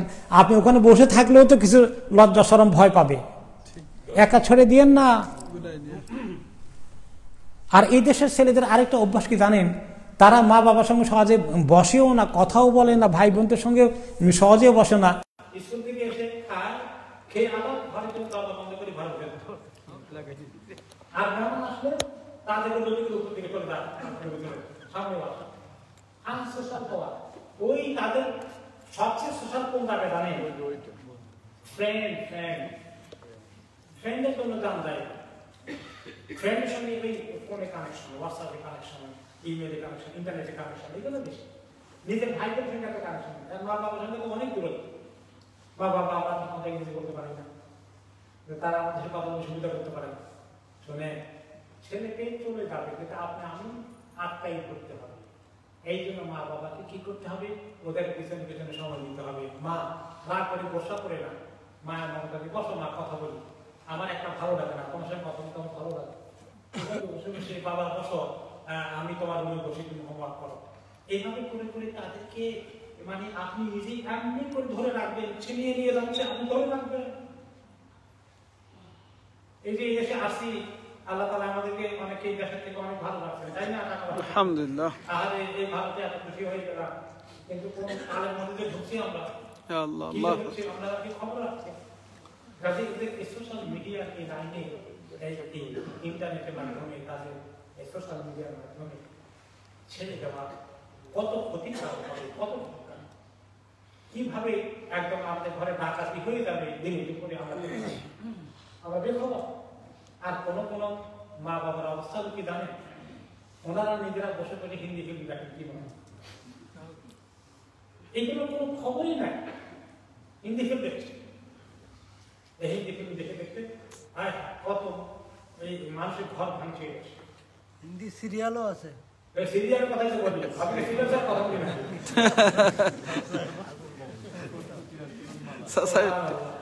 সিরিয়ালের খবর কি শোনে, সিরিয়ালের খবর বাংলাদেশের একটা পত্রিকার খবর, হিন্দি সিরিয়াল দেখে। তো হিন্দি সিরিয়াল দেখতে দেখতে এখন স্বামী একটু পছন্দ করে না, এখন সিরিয়াল না দেখলে তো মহিলার দাম ওই একটা সিরিয়াল মিস হয়ে গেলে জীবনে বিরাট হয়ে গেছে, বেশি তখন করে দিছে, স্বামীকে জবাই করে দিচ্ছে। এই কত 5 বছর আগে পত্রিকা খবর করতেছিল। তো এই যে আমাদের সমাজ কোন দিকে যাচ্ছে আর আমরা কোথায় যাচ্ছি, এখন এইগুলোকে আমাদের ছেলে মেয়েগুলাকে কি করতে হবে, একদম নিজেরা সময় দিয়ে দিয়ে ওদের পিছনে না, কিন্তু রাগ প্রসাদ করে না, খবরদার রাগ প্রসাদ করা যাবে না, কিন্তু রাগ প্রসাদ করে সমস্যা, তারা তো এটাই দরকার থাকে। তারা হয়তো অন্যায় করে করছে, তারা হয়তো আপনার কথা শুনছে না, আপনাকে কষ্ট দিচ্ছে, কিন্তু আপনি মায়া করে করে আপনি লেখাপড়া করেন। সবচেয়ে বড় কথা হলো যে আমাদের অনেক মা বাবা লেখাপড়া করেন না, কেউ ক্লাস 5 পাস করে আসে, কেউ 8 পাস করছে, কেউ মেট্রিক পাস করছে, কেউ ডিগ্রি, কেউ ইন্টারমিডিয়েট, এখন আর লেখাপড়া। এখন ওই মিডিয়া আছে, আর হিন্দি ফিল্ম বা সিরিয়াল আছে, আর পৃথিবী আছে, এগুলোর পিছনে সময়টা দেয়। আর একটা হলো এই যে ফ্রি টাইম আছে মোবাইলের মধ্যে, এই মহিলার সাথে কয়েক ঘন্টা কথা বলছে, 6 ঘন্টা দিন যায় প্রতিদিন। কারণ যদি টেলিফোন করলে এতগুলো আগের মতো বিল আসতো তাহলে ওটা কিছু থামতো, কিন্তু এখন বলতে ফ্রি টাইম আছে, তো পয়সা তো খরচ হবে না, পয়সা থামাতে নষ্ট হচ্ছে, কাজে লাগাই। তো এটা কাজে লাগানো হলো প্রত্যেকটি মুহূর্তের জন্য আল্লাহর কাছে আমরা দায়ী হবো। ইমাম ইবনে জাওজি রাহমাতুল্লাহ আলাইহি বলেছেন, ইমাম ইবনে জাওজি রাহমাতুল্লাহ আলাইহি বলেছেন যে কিয়ামতের দিন আমাদের আমলনামাগুলো এইভাবে ফিরিস্তি দেওয়া হবে, আমাদের জীবনের সময়গুলো কোনটা কোন কাজে লেগেছে, ব্লকগুলো, এই ব্লক কোন কাজে লেগেছে, কোন কাজে লেগেছে, কত সময় নষ্ট করেছে, সব দেখানো হবে। কোন সময় কাজে লাগিয়েছে, আমরা নামাজ দিতে বলেছি অল্প একটু, বাকি সময় আমি কোথায় কাজে লাগাচ্ছি, এগুলো দেখতে দেখতে আফসোস করতে করতে শেষ হবে। কারণ কিন্তু আমাদের যেটা করতে হবে যে আমরা নিজেরা লেখাপড়া করতে হবে। এখন লেখাপড়া পড়ে লেখাপড়া করলে আপনি যদি রিয়াদুস সালিহিন হাদিসের কিতাব পড়েন, প্রত্যেক জায়গায় করবেন। এর যে বড় নিয়ামত ইসলামী সাহিত্য হিসেবে আপনি বলেন, নবী করিম সাল্লাল্লাহু আলাইহি ওয়াসাল্লামের হাদিস থেকে জীবনের প্রত্যেকটি বিষয়ে জরুরি কথাগুলোকে এখানে জমায়েত করা হয়েছে। সুবহানাল্লাহ। ব্যক্তি জীবনে, পারিবারিক জীবনে, ছেলে মেয়ের দায়িত্ব, স্বামী স্ত্রীর দায়িত্ব, হ্যাঁ, এরপর রাগ প্রশ্ন হলে কেমন নিজে খবর করবো, এরপরে ক্ষমা করে দিলে কি পরিমাণ নেকি পাওয়া যায়, গীবত করলে কি গুনাহ হয়, এই সব কিছু আছে। কে কে বলছেন রিয়াদুস সালিহিন পড়েন তো দেখি, খুব কম লোকে বলেছেন, কয়েকজন ভাই পড়েছেন, পরে এগুলো পড়েন, আপনার এত জ্ঞান হবে, আল্লাহ তাআলা আপনাকে তৌফিক দিবেন যে ছেলে মেয়েকে কিভাবে গাইড করতে পারবেন ইনশাআল্লাহ। আর একটা কথা আছে, ফাকিদু শাইই লা ইউতি, যার নিজের নয় দেবে কোথেকে, মানে আমার নিজে ঢুকতে হবে। এই ইলমটা তো শিখবো, আর ইলম নূর, সুবহানাল্লাহ, ইলম হচ্ছে নূর, আলো, আপনার জীবনটা এনলাইটেড হয়ে যাবে, আলোকিত ইনশাআল্লাহ। আলোকিত জীবন আমাদেরকে আলো দেবে, আর না হলে জীবনটা অন্ধকার আছে। আর জাহাল জুলুম আর জুলুমাত, এই জন্য আইয়ামে জাহিলিয়াত বলা হয় কি জন্য জানেন, যে এটা অন্ধকার যুগ বলা, বাংলা কল্পনা কি করে অন্ধকার, কারণ এলম ছিল না। কাজে আমি প্রত্যেকটি মা বাবাকে অনুরোধ করতে চাই, আপনি যদি আপনার দাম্পত্য জীবনে স্বামী স্ত্রী এই জ্ঞান দরকারকে কমাতে চান, সুখ শান্তি জোগাড় করতে চান, আপনি মনোযোগ দিয়ে কিতাব পড়েন। আপনি যদি ছেলে মেয়েকে মানুষ করতে চান, তাদের কিভাবে কোন ফাঁকে কেমনে গাইড করবেন, বাকে বাকে কোথায় তাদেরকে আপনি ধরতে পারবেন এবং খেয়াল করতে পারবেন এবং তাদেরকে দিশা দিবেন, আপনি এই কিতাবটা পড়েন। এবং ছেলে মেয়েদেরকে এই কিতাবটা ইংলিশে পড়ে কিনে তাদেরকে পড়তে দেন। আর মাঝে মধ্যে এই ছুটি এসেছে, এখন সুবহানাল্লাহ, ছুটি বলে কিন্তু প্রোগ্রামের দরকার, ফ্যামিলি পড়ে বসে মাঝে মধ্যে আগে করতে হতো, না থাকলে এদিকে দিকে বেড়াতে যেতেন, ঠিক আছে, কিছু গেলেন হয়তো এখানে আত্মীয় স্বজনের বাসা, তারপরে কাকে বলতে যাবেন, ঘরের মধ্যে বসে ওরা বেকার, আর বেকার সময় তার কোথায় ঢুকতে পারেন, এই ইন্টারনেটে ঢুকবে, এই সোশ্যাল মিডিয়ায় ঢুকবে, কি করবে এখন, কাকে দিতে পারেন বসে থাক, কিছু করিস না, আপনি কখন বসে থাকবেন, বসে থাকা যায় না, কিছু করতে হবে, কিছু করতে দিতে হবে। তার পজিটিভ কাজের কিছু প্রোগ্রাম বানান, পারিবারিক কাজগুলোর যে প্রোগ্রাম বানান, পারিবারিক একটা ফ্যামিলি মিটিং এর কিন্তু বসে বসে শুনে কিছু টেকনিক আমরা শেখার চেষ্টা করি। আপনি হয়তো মনে করেন যে আমার সংকোচ লাগে, আমি তো জীবনে কোনোদিন বয়ান করি নাই, আর বাইরে কিছু বয়ান করলে পরিবারের ক্ষেত্রে আমি বয়ান করতে পারবো না, এটা ফর্মুলা, এটা অভ্যাস নেই। বসো বাবা, একটু বসো, তোমাদেরকে সুন্দর একটা হাদিস আমি শুনি বাংলায়, আবার তর্জমা করে যে এই হাদিসটা কিভাবে আছে, বাবা কি বুঝলাম, এটাকে আমরা কিভাবে আমল করতে পারি। এরপরে তাদেরকে যা ইংলিশটা দেখে নিয়ে বলে, বাবা দেখো তো দেখি এখানে এই চ্যাপ্টারটা খাওয়ার আদব কি আছে, ওই রিয়াজুস সালিহিনে পাওয়া যাবে খাওয়া দাওয়ার আদব, ওই হাদিসটা খুঁজে বের করে আপনি নিজে পড়ে যে বাবা এটা একটু পড়ো তো দেখি এই হাদিসটা আমাকে কি বলছে, ওই হাদিসে কি বলছে, আচ্ছা তো আমরা এটা কিভাবে আমল করতে পারি, আমাদেরকে এটা কিভাবে আমল করছে, এভাবে করে করে আপনি দেখবেন আইডিয়া খুঁজে পাবেন। আইডিয়াটা কখন খুঁজে পাবেন, যখন আপনার ভিতরে মাল মশলা থাকে। মাল মশলা থাকলে আল্লাহ আপনাদের তৌফিক দিবে, আপনি চিন্তা করবেন না আমি তো এত মাদ্রাসা করি নাই, মালানা হই নাই, এই করি এই করি, ঠিক না। আল্লাহ তাআওয়াক্কুল করে আর দোয়া করে, সুবহানাল্লাহ, মন দিয়ে দোয়া করেন, রব্বানা হাব লানা মিন আজওয়াজিনা যুররিয়াতিনা কুররাতা আয়ুন ওয়াজআলনা লিল-মুত্তাকিনা ইমামা, আমিন। আল্লাহর কাছে নেক আমল নিজে বাড়ায় দোয়া করে, এইটা সন্তানের প্রতি অনেক প্রভাব ফেলে।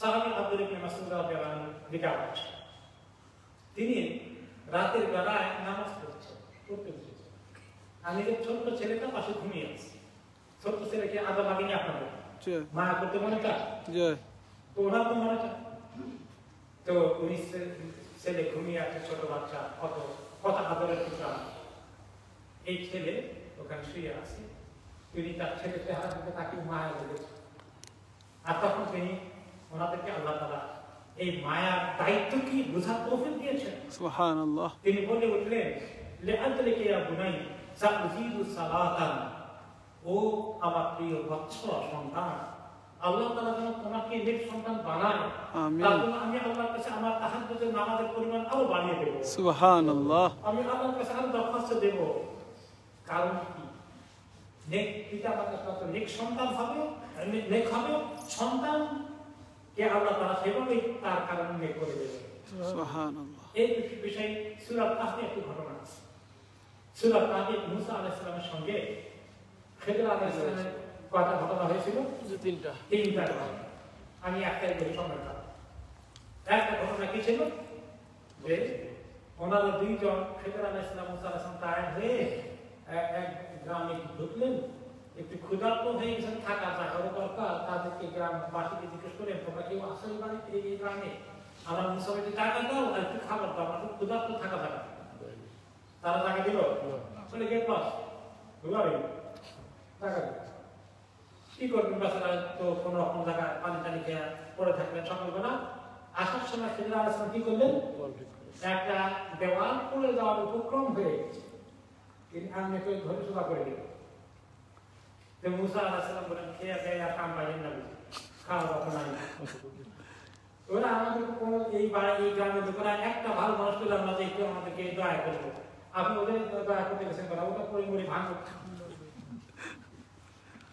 তিনি বললেন, আমার আল্লাহ খবর দিয়েছেন কি এই দেওয়ালের কাহিনী, সুবহানাল্লাহ, এই দেওয়ালের পেছনে যে ইয়েটা আছে, ফাউন্ডেশনটা আছে, এই ফাউন্ডেশনের নিচে মাটির কলসে আগের জামানায় সোনা দানা, সোনার কয়েন হ্যাঁ রেখে দিয়েছে, মূল্যবান সোনা, এই যে এই দুটো ইয়াতিম বাচ্চার সম্পদ, পিতা পুত্রের সম্পদ। কারণ তিনি সন্তান পিতা যখন টের পেয়েছেন তিনি অসুস্থ হয়ে পড়েছেন, হয়তো বা ওরা খায় পেয়েছেন, বাকি নেই, দুটো নাবালক শিশু আছে। তিনি তো আপনার যে আল্লাহ আমার কিছু সম্পদ আছে, আমি চাই আমার এই দুটো ছেলে আলেম হবে, দিনদার হবে, তাদের জন্য আমি আল্লাহ এই সমুদ্রগুলো এই কলসে রেখে গেলাম, তার উপরে একটা দেওয়াল খাড়া করে চলে গেলাম, কারণ কোন জায়গায় রাখবো তখন তো ব্যাংক ট্যাঙ্ক এগুলো কিছু নাই, আর রেখে গেলে সবকে নিয়ে সাফ করে ফেলবে, আমার ছেলেদের জন্য আমি টাকাগুলো রেখে গেলাম আল্লাহ, তারা সময় মতো পেয়ে তার লেখাপড়ার খরচ সব কিছু তারা জোগাড় করতে পারছে, আল্লাহ করে আমি রেখে গেলাম, তিনি রেখে গেলেন। এখন ছেলেগুলো এখনো বড় হয়নি, সেই লেভেলে আসেনি, একটু বড় হয়েছে। এই মুহূর্তে দেওয়াল পড়ে গেলে আবার দেওয়াল করতে এসে যখন মাটি খুলবে, যখন কাজ করতে আসবে দেখবে তারা নিয়ে এটা দখল করে দেবে। সোনার কলম যদি সোনার দুটো কলম কত বাড়ি আর অন্য যারা আসে তারা সবাই ভাগ্য করে খেয়ে ফেলবে। তো আল্লাহ তারা ওনাকে বুদ্ধি দিলেন যে দেওয়ালটাকে আরো কিছুদিন এভাবে রেখে দাও, রাখা করে দিয়ে আসো, যাতে করে ওরা আরো একটু বড় হয়ে শেয়ানা হয়ে গেলে যখন তাদের নিজেরা কাজ করবে, করাবে, নিজেরা দেখবে, এটা তাদের হাতে গা। সুবহানাল্লাহ। আর সেই কথা আল্লাহ তাআলা নিজে বলেছেন সূরা কাফে, ওয়া কানা আবুহুমা সালিহা, তাদের পিতা ছিলেন অত্যন্ত নেককার। তাহলে নেককার পিতা সন্তানকে আল্লাহ শুধু হেফাজত করেন নাই, তাদের মালের হেফাজত করেন। সুবহানাল্লাহ, আলহামদুলিল্লাহ। দেখছেন, তাহলে আমাদেরকে এই মালের হেফাজত করতে হবে। মালের হেফাজত করার আগে সন্তানদের হেফাজত করতে হবে। তো এই সন্তানদের হেফাজত করার জন্য বেশি করে আল্লাহর কাছে দোয়া করা, নিজেদের নেক আমল করা। সন্তান যদি কোনো সময় আপনার একটু অবাধ্য হয়ে যায়, সন্তান যদি কোনো সময় একটু দুষ্টামি করে, সন্তান যদি একটু মাঝে মাঝে উল্টাপাল্টা করে ফেলে, তাহলে আমরা তাকে বোঝাবো, আমরা তাকে বকাবকি বেশি করে করবো না বুঝাবো? বুঝাবো। কিন্তু আমাদের মুসলিম হলো বুঝাবি করে খালি বাবা এরকম চেহারা করে বিরাট করে শয়তান দেখে দুশ্মন মনে করে আমরা। এবং এই কারণে প্রচুর পিতা মাতার সঙ্গে দূরত্ব পাওয়া যায়। অনেক পিতা মাতা আছেন তারা অত্যন্ত নেককার, তারা সন্তানকে জান্নাতি বানানোর জন্য পাগল, কিন্তু এক জায়গায় ফেল করে ফেলেছে। সেটা কি? গোসা চেহারাকে এরকম করে গোসা বানানো, সন্তান বলতে বাবার এই জালেমের সাথে আমার সর্বনাশ হয়ে যাবে, বিরাট ভয় পাবে। শয়তান সুযোগ নিবে। শয়তানের রাস্তায় যারা তাদের পিছনে কাজ করে, ওরা তো ওদেরকে এত আদর করে। আর আমি পিতা মাতা যদি বেশি শক্ত অবস্থানে চলে যাই, তাহলে মুশকিল আছে। বেশি টাইট করে গেলে সিরিজ যায়, তাহলে কি আরো তো বলি না বাবা একটু এরকম করে বুঝে হিকমত ইউজ করে। ঠিক আছে, আমি সন্তান থাকে না সেই মানে করে আমি তো এখন আমার বাবা দেখে আমি ঠিক আছে, এখন আপনি কার মতো হবেন না, আপনি কার মতো হবেন? আপনি বাবার মতো হন, মার মতো হন, যে আমি দেখছি ঠিকই। কারণ আল্লাহ আমাকে জিজ্ঞেস করবে তুমি কবুল করছো, আল্লাহ জিজ্ঞেস করবে তুমি খুব গরম হয়ে গেছিলে কিনা, এই জন্য আল্লাহ আমাকে পুরস্কার দেবে নরম হবে। এবং একটা হাদিসে আমাকে মুখে বলেছে, এই শক্ত অবস্থান করা শাসন খুব বেশি সবসময় ক্ষতি করে। এই জন্য রাসূলুল্লাহ সাল্লাল্লাহু আলাইহি ওয়াসাল্লাম নম্রতার পদ্ধতি, এমনকি শয়তান দুষ্টামি করলেও, যদিও কোনো কোনো সময় হালকা মাধ্যমে কথা, সেটা খুব রেয়ার কেস। মেজরিটি কেসে একটি হাদিসে তিনি বলছেন, যেই ঘরে আল্লাহ ভালো কিছু দিতে চান, সেই ঘরে আল্লাহ তাআলা আতার ব্যবহারে নম্রতা দেবেন। সুবহানাল্লাহ। আর যে ঘরে আল্লাহ ভালো থেকে বঞ্চিত করতে চান, তাদেরকে রুক্ষ মেরা দেন। ইন্না লিল্লাহি। এই কারণে আমাদের প্রচুর জ্ঞান পেয়ে যায়। আর কোন সময় তারপরে বদয়া দিয়ে গেল, তোর কপালে ভালো কিছু নাই, যা নাউযুবিল্লাহ। তুই একদিন বুঝবি যখন এরকম অবস্থা যাবে। এইভাবে কথা না বলা উচিত। এটা হাদিসে এসেছে, সালাতুকা আওয়াত মুস্তাজাবা লা শাক্কা ফীহিন, তিনটি দোয়া কবুল হয়ে যায় কোনো সন্দেহ নেই। দাওয়াতুল মাজলুম, দাওয়াতুল মুসাফির, দাওয়াতুল ওয়ালিদ আলা ওয়ালাদ। মাজলুমের দোয়া, মুসাফিরের দোয়া, আর পিতা মাতার দোয়া সন্তানের বিষয় কবুল হয়ে যায়। সুবহানাল্লাহ, কবুল হয়ে যায় সারা কোনো তিনি হাদিসে বলেন লা শাক্কা ফীহিন, এগুলোর মধ্যে কোনো শক নাই, সন্দেহ নেই। এই জন্য কখনোই এমন কথা বলবেন না যে তুই যখন এইরকম মুসিবতে পড়বি সেদিন বুঝবি, এরকম কথা বলবি। হাদিসে নিষেধ, রাসূলুল্লাহ সাল্লাল্লাহু আলাইহি ওয়াসাল্লাম লা তাদু আলা আনফুসিকুম ওয়া লা তাদু আলা আওলাদিকুম ওয়া লা তাদু আলা আমওয়ালিকুম। খবরদার কখনো তোমাদের নিজেদের উপরে অভিশাপ দিও না যে আমি কেন এই কাজ করছি, আল্লাহ আমার উপরে, আল্লাহ আমি ইসলাম শুনেছি, আল্লাহ আমার উপরে গজব নাযিল করুন। নাউযুবিল্লাহ। একটা ভুল করে বলছি, কেন আমি এই কাজ করছি, আল্লাহ আমারে মুসিবতে ফেলুন, আল্লাহ আমার উপরে গজব নাযিল করুন। নাউযুবিল্লাহ। নো, নিজেদের উপরে কখনো অভিশাপ দিও না।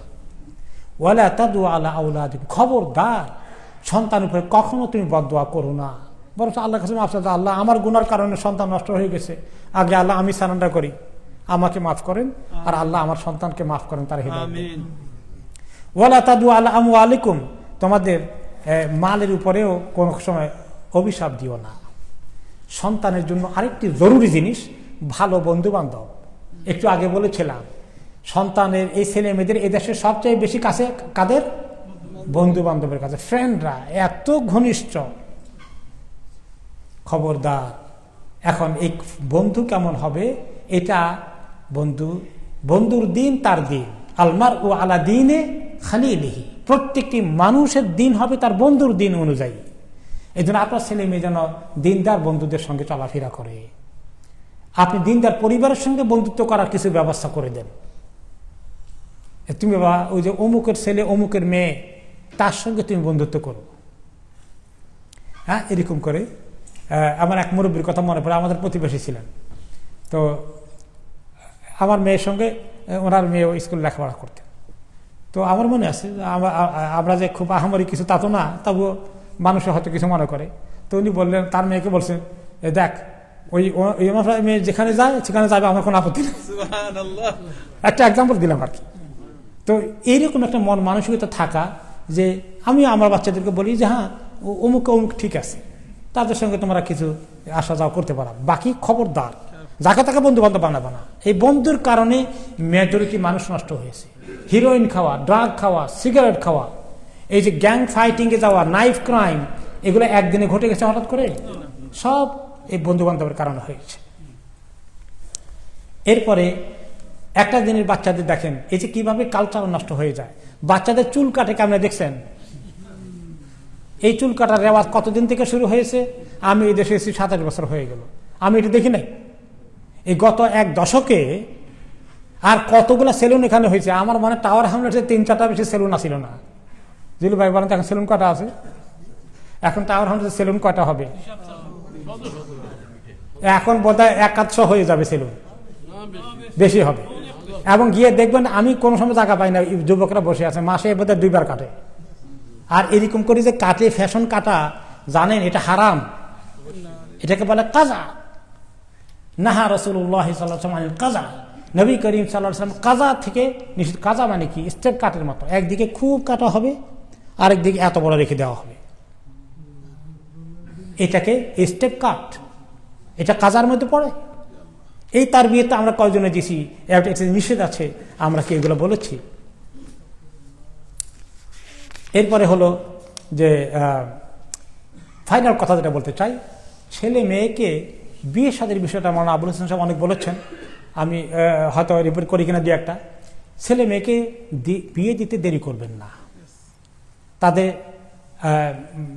আমি মনে করি যে 20-এর কোঠায় মেয়েদের বিয়ে দেওয়া উচিত। 20 পার করা ঠিক না, নয় 21 হলো না 22 হলো, এরপরে যাওয়া ক্ষতির কারণ হবে। ছেলেদেরকে 25-এর মধ্যে বিয়ে শাদী করে দেওয়ার 26-এর উপরে যাওয়া ঠিক হবে না। কোন পরিবেশে আমরা আছি। আর একটা সমস্যা হলো, এখানে যারা দিনদার ছেলে পেলে, এরা কিন্তু মাশাআল্লাহ অনেক আগে বিয়ে শাদী করতে চায়। তো পিতা মাতা বলে যে এত সকাল কিসের বিয়ে, দেরি করে, অথচ বিয়ে করতে চায়। আবার অপর দিক থেকে মেয়েরা বিয়ে করতে চায় না। প্রচুর পিতা মাতা আছেন, মেয়েরা বিয়ে করতে চায় না, বলে যে আমি এখন গ্রাজুয়েশন শেষ হলো, তারপরে মাস্টার শেষ করবো, তারপরে 2-1 বছর চাকরি করব, তারপরে কি করব না করব। এই যখন এখন দেখা গেল যে এই বিয়ের জন্য 22 বছরের ছেলের জন্য 25 বছরের মেয়ে দেখবেন নাকি? একটা বুদ্ধি অনেকেই খরচ করে না। ছেলে মেয়ে একই বয়সের বিয়ে করানো বুদ্ধিমানের কাজ। মেয়েরা আস্তে আস্তে বুড়ো হয়, আর পুরুষরা, মেয়েরা দ্রুত বুড়িয়ে যায়, আর পুরুষরা বুড়ো হয় আস্তে আস্তে। মধ্য বয়সের পরে এটা নিয়ে সমস্যা সৃষ্টি হয়ে যায়। এই জ্ঞানও অনেকের নাই। কমপক্ষে এই কয়েক বছরের ব্যবধান থাকা দরকার। এদেশে মেয়েরা ছেলেরা এটা বুঝেন, তারা কিছু সমাবেশ প্রথম ঠিক আছে, সমস্যাটা তো পরবর্তী পর্যায়ে দেখা দিবে। এই জন্য সবাই মেয়েদেরকে রেডি করতে হবে যে বাবা দেখো, বিয়েটা জীবনের একটা বিশাল বিষয়, এখানে দেরি করো না। আমাদের কিছু মাশাআল্লাহ ভাইরা আছেন, ছেলে মেয়েকে মাশাআল্লাহ সময়মতো বিয়ে শাদী করে দিয়েছেন। তাদের মধ্যে আমাদের আই ভাই মাশাআল্লাহ অন্যতম, আলহামদুলিল্লাহ, ভেরি গুড। দেরি না করা, মাশাআল্লাহ। এবং এটা কত যে ক্ষতি এর। তো এই ক্ষেত্রে আপনারা, তিনি মাওলানা বলেছেন, এরপরে যখন কোনো জায়গায় আপনি দেরি করেছেন বা দেরি করেন নাই, তারা কোনো জায়গায় মন দেওয়া নেওয়া করেছে, এইখানে যে আপনারা না করে দেন, আর সুবহানাল্লাহ কেসগুলো আসতে আসতে মসজিদে আমরা ইমামরা টায়ার্ড হয়ে গেছি, কোনো লাভ নাই এগুলো দেখে, আমরা কিছুই করতে পারবো না, শুধু আসে এখানে মনে হয় যেন ইমামদের কাছে গেলেই কাজ হয়ে যায়, খালি বলে আপনি আবার আব্বা আমাকে একটু ফোন করে দেন, উনি রাজি হয়ে যাবে। ফোন করে কয়েকবার দেখছি, বসে কানে ধরছি, ফোন করে লাভ নাই, এমন জিদ। দেবে না বিয়ে না, ওখানে দেবো না, এ খালি ঘুরায় খালি ঘুরায় খালি ঘুরায়, শয়তানের রাস্তা খোলে না বন্ধ হয়, খুলতে থাকে। কাজে এই কাজটা করবে না, ছেলে মেয়েদেরকে ছোটকাল থেকে বুঝান, মেয়েদেরকে তার বিয়ে দেন যে দেখো মা তুমি 20-এর কোঠায় পা দিলে আমি দেরি করবো না, আল্লাহ তাআলা কিসমতে মিলালে একটা ছেলে পেলে খুঁজে দিয়ে দেবো। আর এই বিয়ে শাদী উপলক্ষে শেষ কথা যেটা, সেটা হচ্ছে যে আপনারা একটু হেল্প করেন মানুষদেরকে। অনেক সময় ইমামদের কাছে চলে আসে, আমাদের এত কাজের ভিতরে সময় আছে এই পাত্রপাত্রী খোঁজাখুঁজি কাজ করা, প্লিজ আপনারা ভলেন্টারি করেন, একটু খবর নেন কার মেয়ে বিয়ের উপযুক্ত, কার ছেলে বিয়ের উপযুক্ত, তাড়াতাড়ি করে একটু হেল্প করেন। তা না হলে আমাদের সমাজে শয়তান ঢুকার রাস্তাটা সহজ হবে না কঠিন হবে? সহজ হয়ে যাবে, খুব মুশকিল। এই কাজটা করবেন না, ছেলে মেয়ে যেন দেরিতে বিয়ে শাদী না হয়। আর আমাদের দেশে সুবিধা ছিল, গ্রামে আসি, এলাকায় আসি, প্রত্যেকে জানি কার মেয়ে বড় হচ্ছে, কার ছেলে বড় হচ্ছে। এখানে এক একজন এক এক জায়গায় আসি, মানে ওই সামাজিকতা না থাকার কারণে জানিও না কার ছেলে কার মেয়ে কোন অবস্থা কোথায় বড় হচ্ছে। খুব জটিল। কিছু কিছু ছেলে মেয়ে আহারে 30 পার হয়ে গেছে, মহিলারা 35 হয়ে গেছে, বলে আমরা 3 বোন, একজনেরও বিয়ে হতে নেই, মা সব কিছু করে না আমাদের জন্য, কি করবো বলেন? এখন 30 বছর 35 বছর মহিলার জন্য 25 বছর ছেলে জোগাড় করবো, এর কোনো ব্যালেন্স হবে না। তা আপনারা এগুলো সবাই একটু হেল্প করেন। এই কাজ যে করবেন, ছেলে মেয়েদেরকে বিয়ে দেওয়ার কাজ, জন্য আমাদের এক ভাই আছেন, আপনি কাজ চালু রাখছেন এখনো নাকি টায়ার্ড হয়ে গেছেন? কিছু টায়ার্ড হয়ে গেছেন। আর যা অসহযোগিতা পাওয়া যায়, সহযোগিতা নাই সহজে। আর বিয়ের সাথে কথা বললে যা লম্বা ইচ্ছে মানে দিবে আপনার চাহিদা, কত রকমের, এত মানে কোন ফ্যাক্টরিতে যে ছেলে তৈরি হবে আর কোন ফ্যাক্টরিতে যে মেয়ে তৈরি হবে আল্লাহ ভালো জানেন। এত আইডিয়াল, এত আইডিয়াল। নিজের মেয়ের খবর নাই, ছেলে চাওয়ায় একবার 16 আনা সব ঠিক, আর নিজের ছেলের খবর নাই, মেয়েটা একেবারে ফেরেশতার মতো হওয়া লাগবে। তো এইগুলো বাস্তবতার সামনে রাখতে হবে, রেখে আমাদের দায়িত্ব পালন না করলে দেখেন জাহান্নামের আগুন থেকে বাঁচানোর কাজটা এত সহজ নয়। এই কাজে আল্লাহ রাব্বুল আলামিন আমাদেরকে যেন তৌফিক দান করেন। ফাইনালি জান্নাতে একলা যাব না ছেলে মেয়েদেরকে নিয়ে যাব? আল্লাহু আকবার। ওই আয়াত দিয়ে আমি শেষ করতে চাই। সূরা তুরের 21 নম্বর আয়াতে আল্লাহ তাআলা বলেন, ওয়াল্লাযীনা আমানু ওয়াত্তাবা'তুহুম যুররিয়্যাতুহুম বিঈমানিন আলহাকনা বিহিম যুররিয়্যাতাহুম, যারা ঈমান এনেছে এবং তাদের সন্তানগুলো ওই ঈমানের রাস্তায় পিতামাতাকে অনুসরণ করেছে, আমি তাদেরকে জান্নাতের মধ্যে একসঙ্গে করে দেব। সুবহানাল্লাহ। আরেকটি আয়াতে আল্লাহ তাআলা বলেছেন, জান্নাতু আদনিন ইয়াদখুলুনাহা, সূরা রাদের 23 নম্বর আয়াতে আল্লাহ তাআলা বলেছেন, এই নেককাররা জান্নাতে আদনে প্রবেশ করবে, তারা ওয়ামান সালাহা মিন আবাইহিম ওয়া আজওয়াজিহিম ওয়া যুররিয়াতিহিম, এমনকি তারা শুধু না, তাদের নেককার পিতামাতা এবং সন্তান সন্ততি, পিতামাতার মধ্যে দাদা দাদিও আসতে পারে, সন্তান সন্ততির মধ্যে নাতি নাতিনও আসতে পারে। সুবহানাল্লাহ। যারাই নেককার হবে সবাইকে একসঙ্গে রাখবে এক জায়গায়। এখন সবার আমল কি সমান নাকি? সমান না। তো এখন বাবা আছে নিচের তলা, ছেলে আছে হাই ক্লাসের জান্নাতে। তো ছেলে বলবে যে বাবা, আল্লাহ আপনি না বলছেন একসঙ্গে রাখবেন, আমার আব্বা তো দূরে আছে, যা তোমার কারণে প্রমোশন দিয়ে দিলাম। সুবহানাল্লাহ। ছেলে বলবে বাবা, হ্যাঁ ছেলে আছে নিচের তলা, বাবা আছে উপরে তলা, যে আল্লাহ একসঙ্গে না রাখবেন কইছিলেন, আল্লাহ আল্লাহ একসঙ্গে রেখে দিবেন প্রমোশন দিয়ে। এভাবে করে আল্লাহ রাব্বুল আলামিন কত সুন্দর, এত চমৎকার, এত বড় নিয়ামত আমাদের সামনে রাখছেন। এই ছেলে মেয়ে পরিবার পরিজনের এই নিয়ামত দিয়ে আমাদেরকে সেই দায়িত্ব দিয়েছেন। আজকে যদি আমরা খেয়াল না করি, সবচেয়ে প্রায়োরিটি না দেই, এই যে মনে করেন এখানে আমাদের তাফসিরগুলো হয়, সিরাতের আলোচনা হচ্ছে, ইংলিশে আমাদের রিয়াদুস সালিহিন শুক্রবারে তাফসির, এভাবে করে অনেক কিছু প্রোগ্রামগুলো হচ্ছে, এগুলোকে আমরা নিয়মিত থাকা, নিজেদের জ্ঞানটা আস্তে আস্তে বাড়বে এবং নিজেরা একটু হেকমা শিখবো, বুদ্ধি শিখবো, তৌফিক আসবে আল্লাহর পক্ষ থেকে। দোয়া আর চেষ্টা এবং ছেলে মেয়েকে এদিকে ধাবিত করা। আমাদের এখানে সব বয়সের ছেলে মেয়েদের জন্য প্রোগ্রাম আছে, বিভিন্ন গ্রুপে হচ্ছে, এগুলো খবর রাখেন, তা না হলে ওই বন্ধু বান্ধবের কারণে, সোশ্যাল মিডিয়ার কারণে আমাদের হাত থেকে শয়তান ছিনিয়ে নেওয়ার অনেক মেকানিজম এই সমাজে আছে।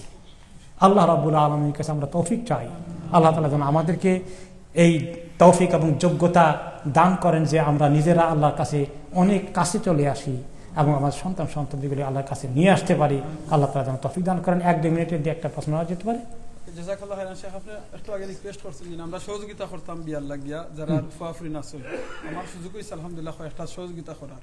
জি, মানে আমার আম্মা গত কদিন আগে আমারে নিষেধ দিছিল এটা করতাম না, তার কারণ হইল গিয়া দরকার সবার তো প্রবলেম হইতো না, ইলা গ্যারান্টি নাই ওই যেতে পারে। ইলাহান একটা ফ্যামিলি থ্রু একটু প্রবলেম হইছে, তখন এই ফুয়ার মা এমন বুদ্ধা দেরা সম্পূর্ণ দোষ দেখা যায় যে মাতিয়া দিছেন থানুফে আইও।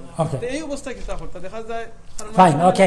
ভাই প্রশ্ন করেছেন যে আপনি বললেন একটু বিয়ে শাদীর ব্যাপারে ছেলে মেয়েকে মধ্যস্থতা করার জন্য একটু আমি কাজ করছি, কিছু কিছু কয়েকটা কাজ হয়েছে, ওনাকে চিনে রাখেন, ভালো করে ধরবেন ইনশাআল্লাহ। তো এখন আমার মা দেশ থেকে বললেন যে বাবা এগুলো করিস না খামাকা, দেখা যাবে যে দুই একটা মধ্যে গন্ডগোল হোক, তোরে ধরবে ভালো করে, কোন জায়গায় দিছিলেন। তা আপনি বলবেন শোনেন যে দেখেন আমি কারো গ্যারান্টি নিতে পারতেছি না, তাদের ছেলে আছে, তাদের মেয়ে আছে, আপনারা খোঁজ খবর যা দেওয়ার নেন, আমি তাদের কোনো দায়িত্ব পরবর্তী পর্যায়ে আমার দিয়েন না, আমি দেখাই দিলাম, খোঁজ খবর দেওয়ার দায়িত্ব আপনাদের, আর আমি কারো গ্যারান্টি দিতে পারবো না। তো এভাবে করে আপনি নিজের সেফটি ঠিক রেখে সহযোগিতা করা লাগবে। এখন সবাই যদি এইভাবে সেফ থাকি তাহলে তো কেউ কারো উপকার করতে পারবো না, তাই না? তো এখন নিজেরা সবাই একটু হেল্প করে, আমি খুব জোরে অনুরোধ করব যে আমাদের অনেক মেয়েরা বুড়িয়ে যাচ্ছে, বিয়ে শাদী হচ্ছে না, তারা প্রস্তাব পাচ্ছে না, ছেলেরাও ঘোরাঘুরি করে অনেক জায়গায়। আর এগুলোর জন্য ইমাম সাহেবের কাছে, ইমাম সাহেবের সময় নাই, এত অনেক কাজ করা লাগে। প্লিজ আপনারা একটু এই দুইজনকে পাইলে, এই একজন আর এই যে এই একজন, দুইজন চিনে নেন, একটু ধরেন ভালো করে, আর নিজেরাও কিছু এগিয়ে আসেন। আল্লাহ তাআলা আমাদের সবাইকে তৌফিক দান করুন। আমাদের চেয়ারম্যান সাহেব একটু একটি কথা বলে আমাদেরকে আজকে কনক্লুড করে দিবেন। আজানটা 1 মিনিট লেটে দেন ইনশাআল্লাহ।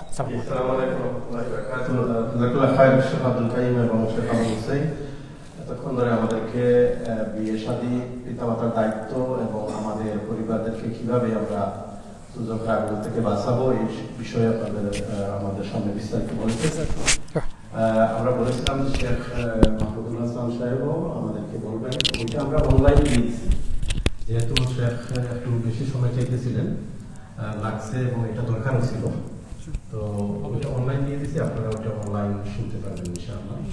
আর এটা তো বোনাস পাইবেন আলহামদুলিল্লাহ, অনেক ভালো হয়েছে। জি, জাযাকাল্লাহ খায়ের। এখন আজান হবে ইনশাআল্লাহ। আসসালামু আলাইকুম। লা ইলাহা ইল্লা আনতা আস্তাগফিরুকা ওয়া আতুবু ইলাইক।